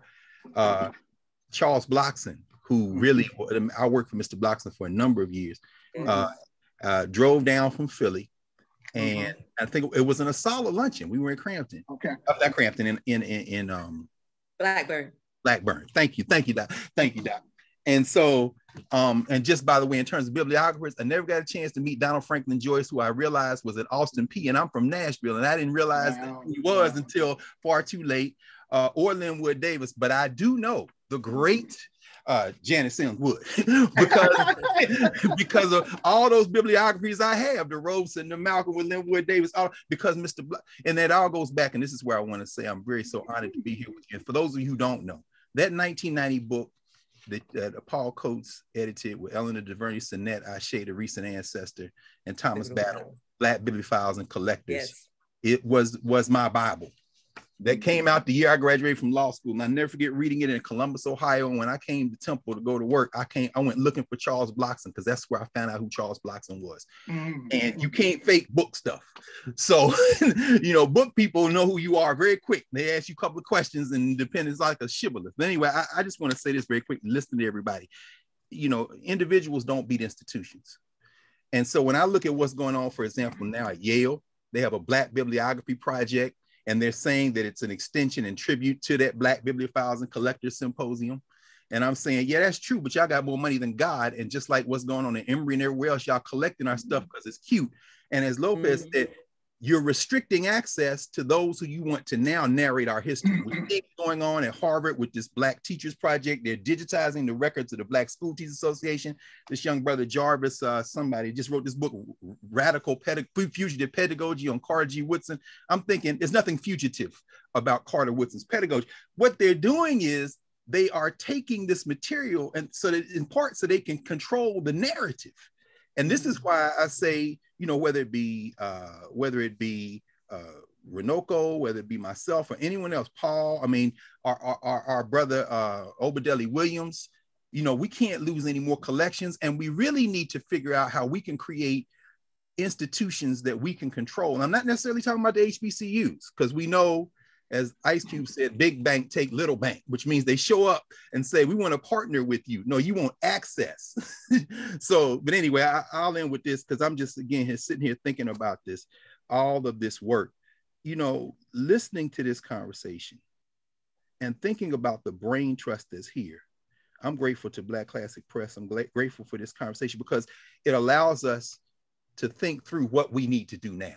And in 2010, many of y'all came together, and Karen, I'm so glad y'all came, because I remember when John Henry Clark's stuff got sent to Atlanta University, and I went down there looking for it, and it was in the basement, and now it's upstairs.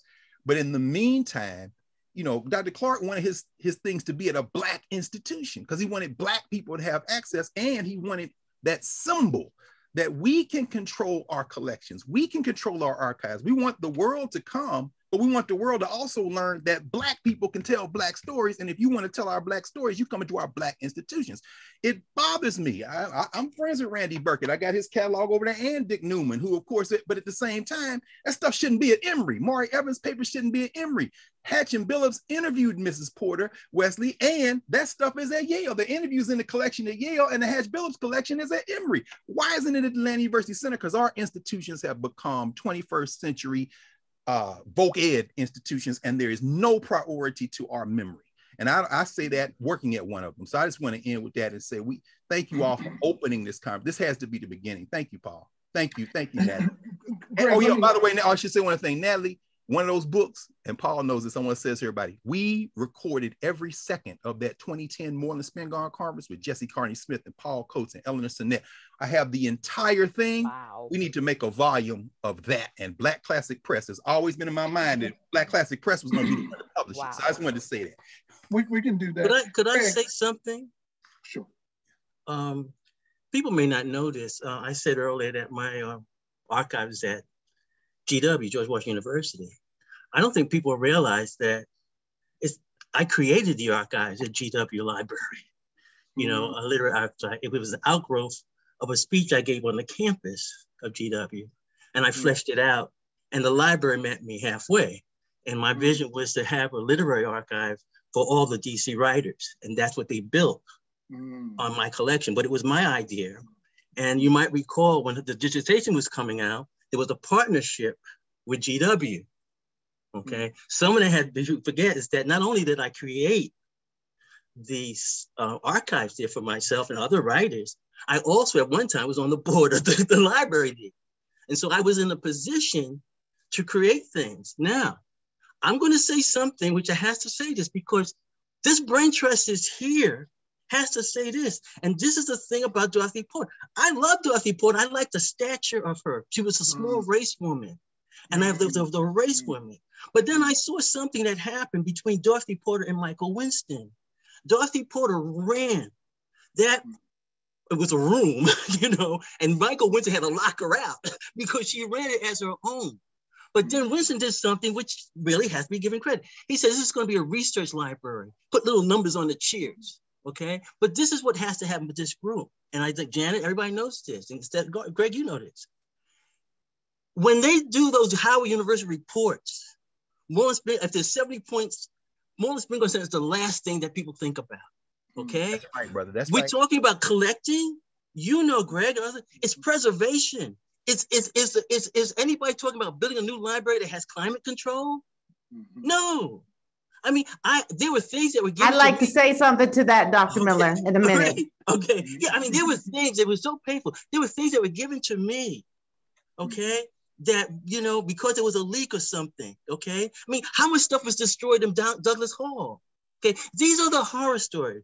Don't like to say it, but what happened when we have this sort of brain trust, we have to be very active and we have to petition, you see? Now, when you see what just happened, Felicia Rashad being head of the New Fine Arts? Yeah, because when they decided to combine it, her and Chad were protesting. You see, protesting. And what happened? All these library Karen, everybody here have to protest because they still don't get it. They still don't, it's not a priority. Fine arts was not a priority, okay? The library isn't a priority, okay? It's research, but they don't know what that means. They'll build something down the southern part of the campus before they will modernize and give you money to expand. You see, they don't get me started, you know, because see, I'll play the dozen. When I see Wayne AI, Frederick, I call that artificial intelligence until I see something that I can put with that. You see, that's the horror story. It's a love-hatred relationship, which is what people want to love the school, but the school won't love you back. I can go down the list of the horror story of the great people. Okay, I can bring in Dean Crawford back and talk about how many people's funerals he presided over, who he knew they were broken individuals. They had dreams. And what happens? Yes, you have the collection and you realize it, Greg and others, you realize the importance, but the school doesn't have it. Paul knows what happened with Black Classic Press when they tried to deal with Howard University. Okay, and what happened? We have to testify on that. Okay? There was no way I could leave. I had a conversation with Michael Winston right when he came back out of exile from the upper coast of 16th Street. And what happened, we sat right there by the parking lot, you know, where you sneak in and sneak out. And he said, what are you doing? I said, I'm not giving myself here because I worked here for 40 years. And I've seen the horror story. And that's why when I see my friends working with limited resources, I always, whenever I'm downtown somewhere on a board, I say, yeah, give Howard University this. We need this. But then I'm saying, I don't know if it's a proper gift. Okay, when Joan Crawford came to me and she had Julia Mayfield's paper, I said, Joan, I don't know, give it to Schoenberg. Okay, these are the things, when you gather like this, you have to testify and keep the fire burning. You see, and this is what I learned from Dorothy Porter, because I saw Michael Winston lock her out, you know, and what happened, I realized he had lots, he wanted to take it to the level, he had the brain thing, but Dorothy Porter had a heart, you see. Mr. Johnson, Stokes, they had heart. They were people that when you met as an undergraduate, you fell in love with the Black experience because they were the living Black experience, okay? But then you realize that you have to pass this on and you have to have an institution that's going to meet you halfway. And they don't. Okay. So Bert. And I'm gonna end right there, because what happens is that we gather, we don't want to hear the truth. But this would be me, you know, being a poet, speak the truth to the people. You know, and you guys have so much talent. You have influenced me, everybody here, Paul, Janet, all you, Greg, you have all influenced me. I wouldn't be here. But I can't accept this at this point in my life. I can't.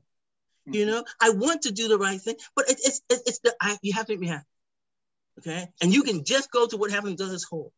Okay, you can go to the Moore Spin Garden Center. What happened to Jones, who had I think the temperature destroyed the negatives. You know, I can document the stories. And what happens, you have to put pressure. I'm not going to filibuster because this is Washington. All of this is good. And I think it's important, first of all, that you express that side of Howard University, because it's not come by yet. You know, it ain't one of those things. Howard is like all of our institutions, all of our Black institutions. It struggles. And all the time, given the people that work there, all the time, it ain't been sweet. It just ain't been sweet. But I don't think any of our institutions that we have are going to have all sweetness, period. I think you're going to have horror stories as you go through them. And this is one of the things, and Lil, I'm going to bring you back in because I know you have something to say on this, but one of the things, I think what you're saying is important because people have to take what you're saying into context as they make their decisions on where they're going to place their papers. What you're saying is true, and your decision has made your, you made your decision in the light of whatever you made your decision. I want to tell y'all that I worked at Howard University, I worked at Moreland Spingarn, and I saw many of the things that Ethelbert is saying happen, but I was clear. I was very, very clear when I signed my deposit agreement with Karen Jefferson that my papers were going to be at Howard University. Ta-Nehisi's very, very clear after talking to me and having his own experience at Howard University, his papers are going to be at Howard University. It's all we got. Now, how do we change it? I think we do have to do what you're saying, Bert, but I don't think we can take just wholesale and leave what we got. Karen, I'm sorry. Karen, can we let Leo and then can you go ahead? Sure. Go ahead. I'm So sorry. let me first say this, that I returned to Howard, like I said, this year, having been in Moreland from 2001 to 2005, and having had the experiences at Howard, working in the dance department, because I went from Moreland Spingarn into the dance department under the mentorship of Dr. Sherelle Berryman Johnson.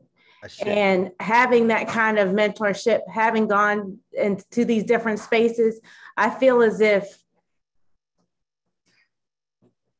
we're on the cusp of something new. And that's all I can, and I'm not saying it in a fashion of like, oh, we're going to make all these different changes overnight.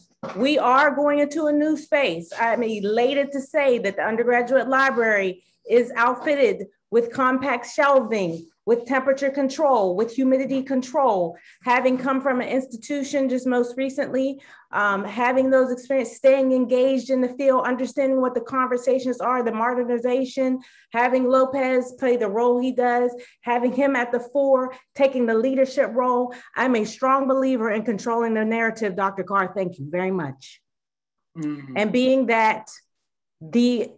being raised in the home of an entrepreneur who is a publisher, who still is, in his 84 years on this planet, and the blessing to have the father and the mother that I've had, I recognize that the mission that I've decided to come back and participate in Howard, as much as I see on a daily basis, and Karen can attest to this, and so can Lopez, that there have been a couple times, I'm not going to lie, that I was sick to my stomach with some of the things that I saw.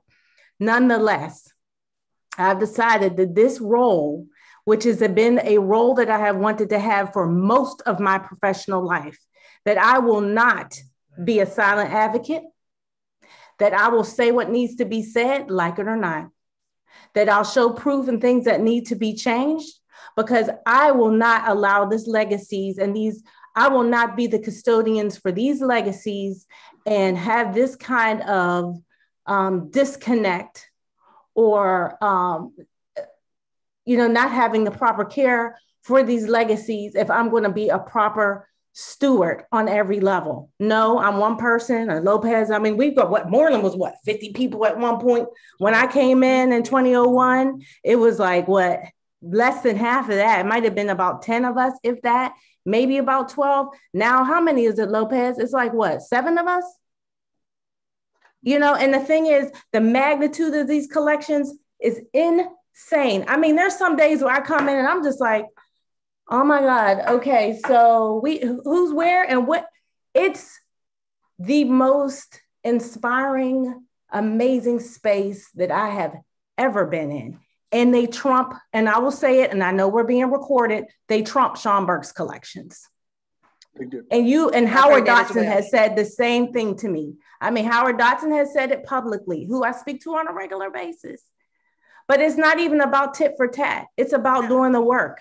And it's about getting in the trenches. And it's about literally getting dirty and having mildew and having mold and addressing those issues, but addressing them in a fashion that's respectful, that we're going to get the work done. because that's what has to be taken on differently now. We have to come into a space with a voice that is going to be cooperative and supportive, because we cannot afford to not be at the head of this narrative. We hold these narratives. We are from slavery to freedom. That's what Moreland document. It's amazing. And that's what's brought me back to these collections.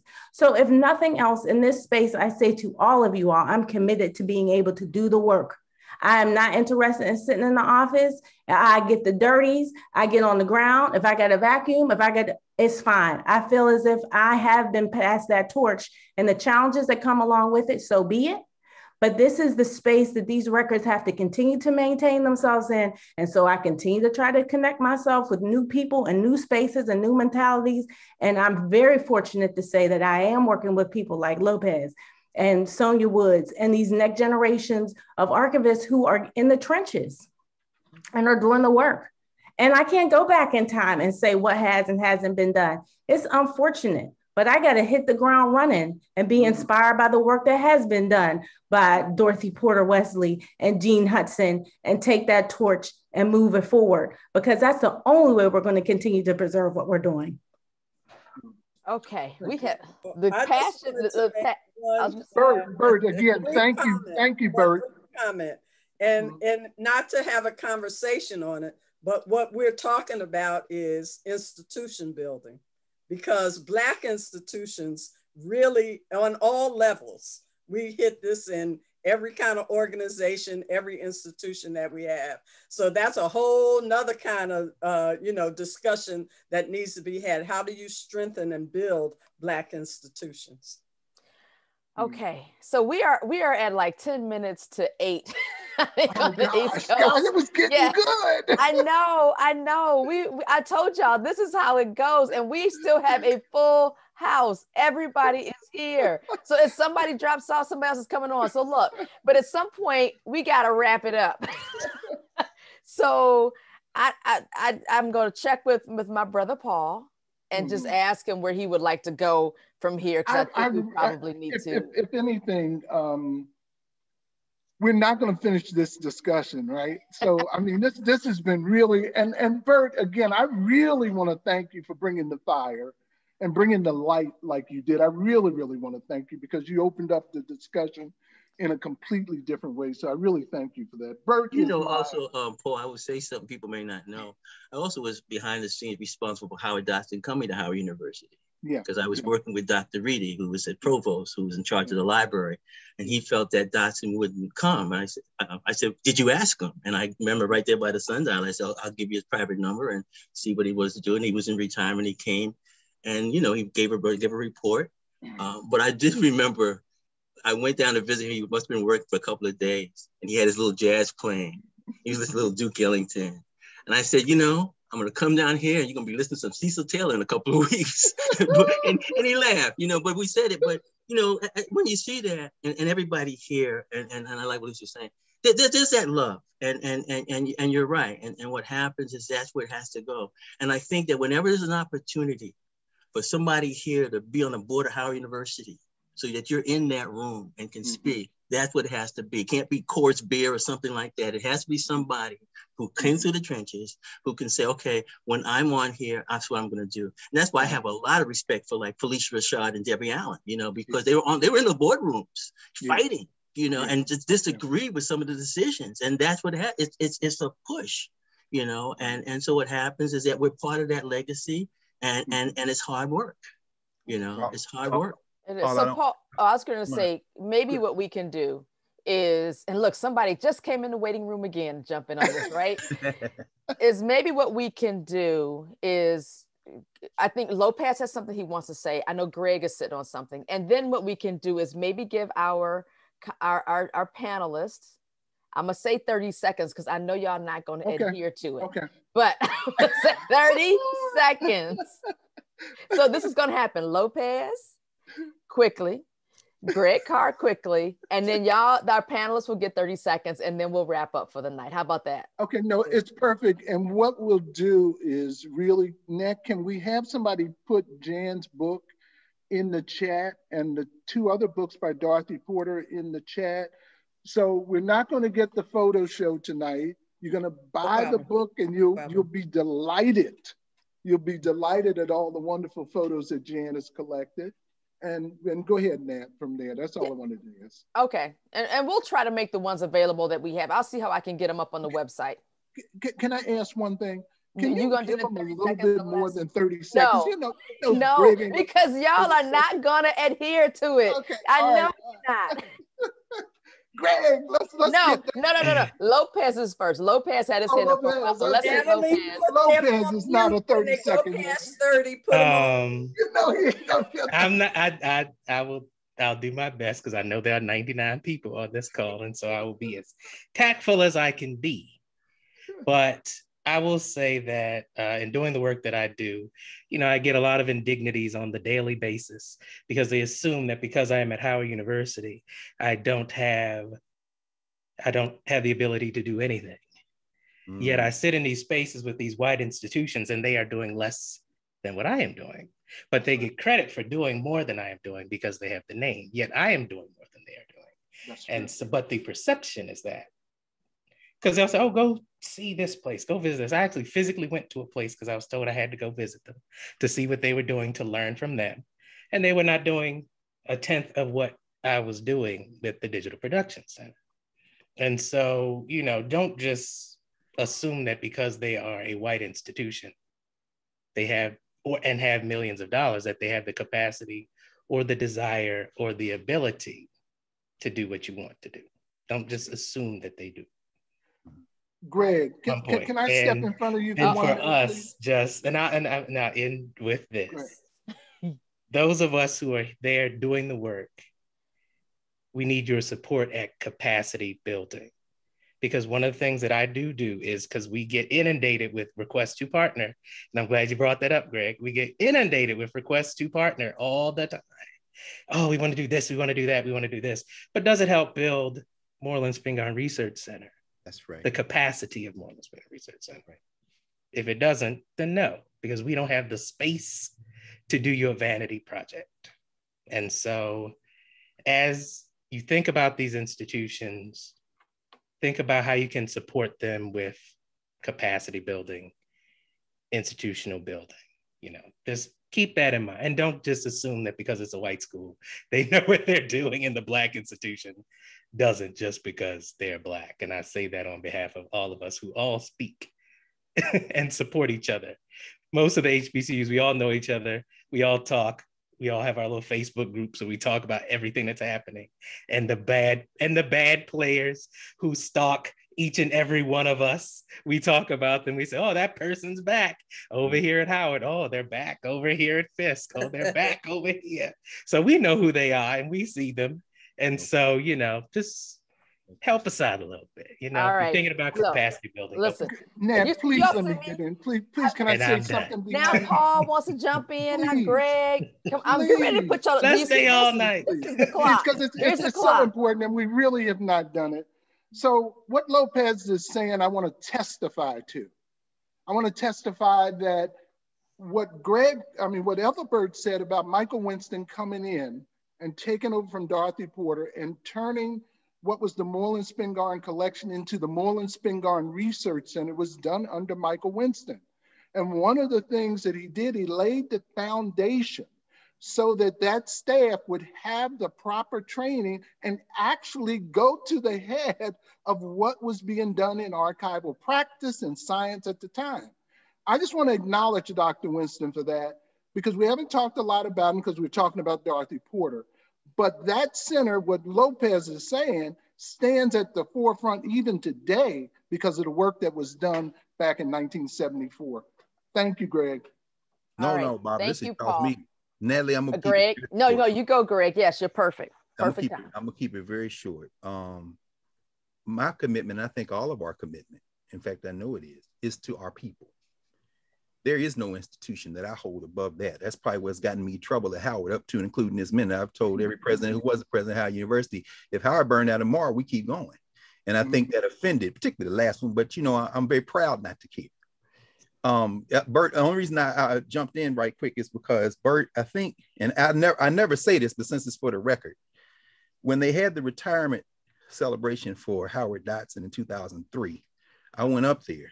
In fact, I read a paper at the conference that they had over at the Graduate Center at CUNY. And I approached Brother Dotson. I said, hey, man, I know you're getting ready to retire, but we're looking for somebody to run Moreland Spin Garn. He said, that's the one job I would come out of retirement to do. Mm-hmm. Then I talked to Sidney Rabeau, who was the president of Howard, and he said he would come. And then Rabeau went to Joe Reedy, and that's how he got to Bert. And Bert, I have no doubt that you weighed in to get him to come, but he wanted to come. And of course, we know the drama he encountered there and everything else. But the reason I'm bringing that up is because, as I say, individuals don't beat institutions. Every HBCU in the country has stuff. My hometown of Nashville, they have Avon Williams papers. If you know Avon Williams, you know the history of civil rights law in this country. There's so much, especially higher ed. He's the one with the Title VI lawsuits that started all this stuff. That's why Maryland's going to get $500 million. I'm saying all that to say that all of our, as far as I'm concerned, there's only one big HBCU and they got different branches. And when we engage in this question of nationalism, we undermine the fact that our open enemies have a straight consortium and they run in the table. So when Bert says, speak the truth to the people, if you want to read about it, you got to go down there to Emory to get Maury Evans' papers because we couldn't put the floor up under the HBCU so that she could leave the stuff there. So that I'll end with that and just say, thank you all. Thank you all. And please don't let this be the last conversation. Y'all be putting some fire conversations together. I'm going to get myself now. Thank you, Greg. I appreciate that. So here's where the clock's going to start. So I'm going to give in order. We're going to do Janet first. Janet's going to get her 30 seconds to kick in. Then we'll go to Karen. Then we'll go to Leela. And then Lopez, where did he go? And then Paul, I would try to limit Paul to 30 seconds, but I don't, that's never worked. Okay. So Janet, you got your 30 seconds and you're on the clock. It won't take me 30 seconds. I just want to say that it's up to us to continue this legacy.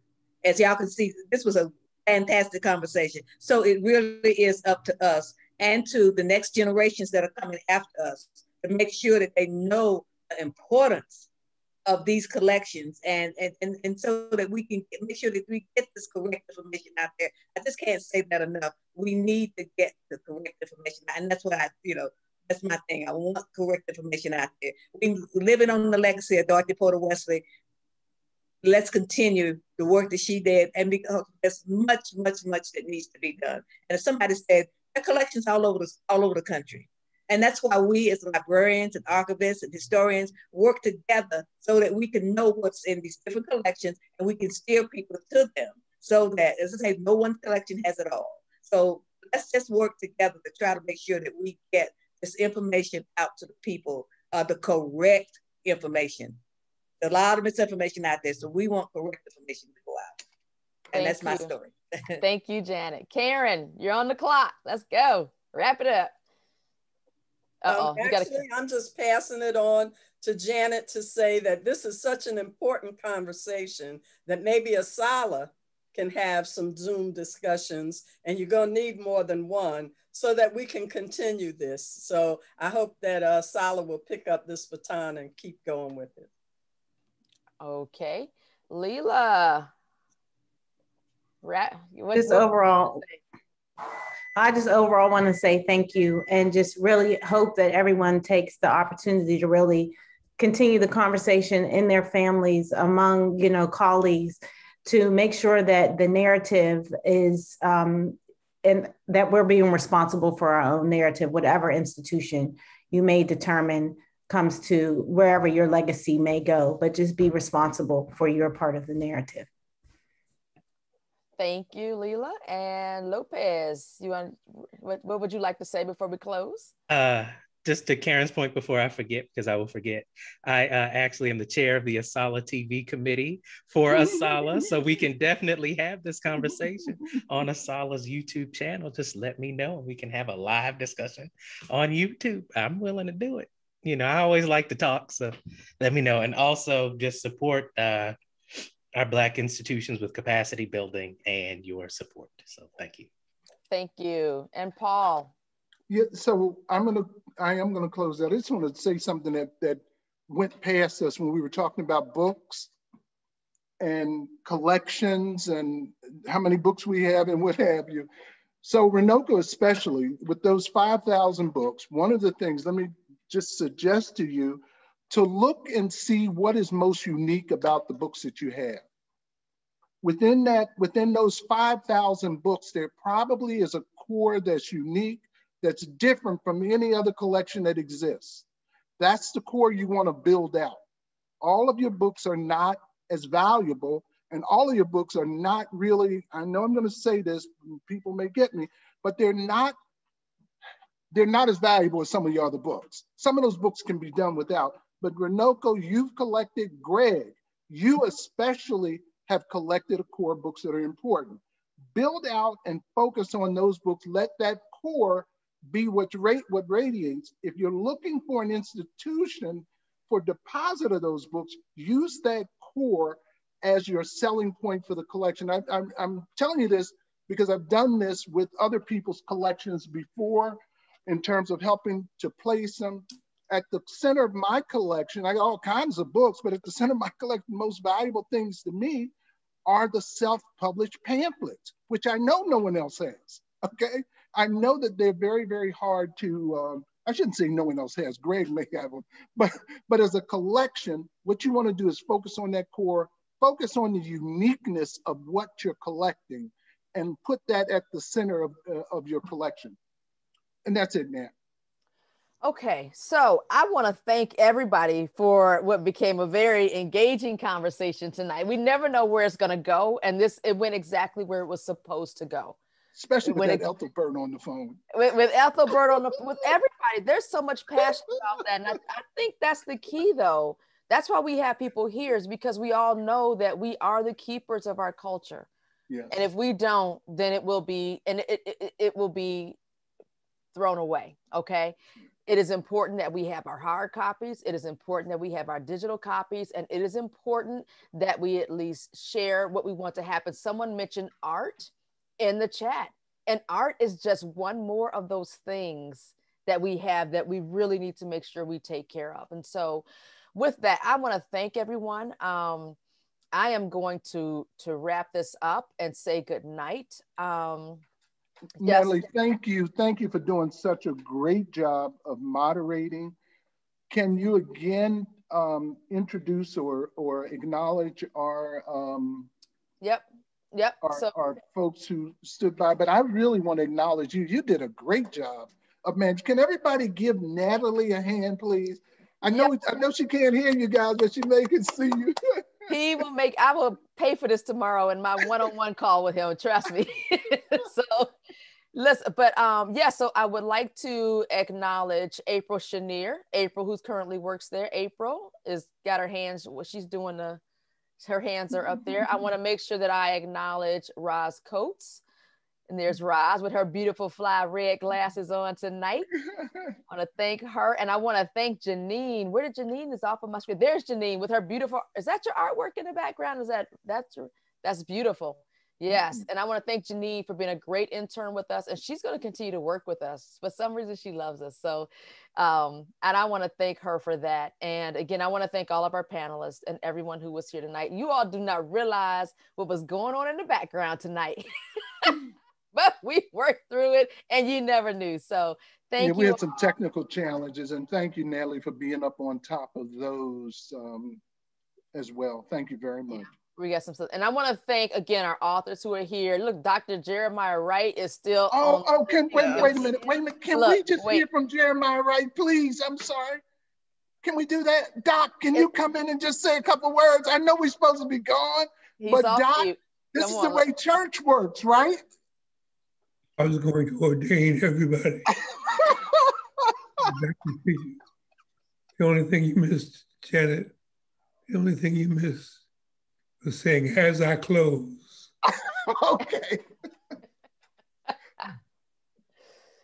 No, Dr. Porter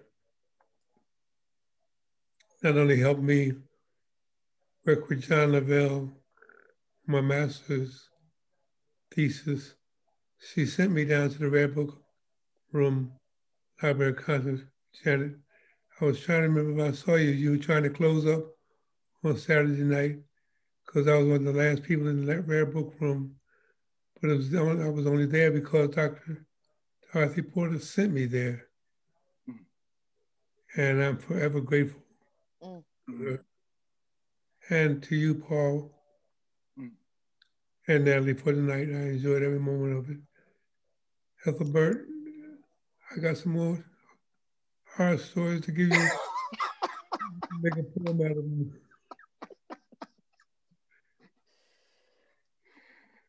Doc, we are really, really honored by your presence, and thank you so much for being with us.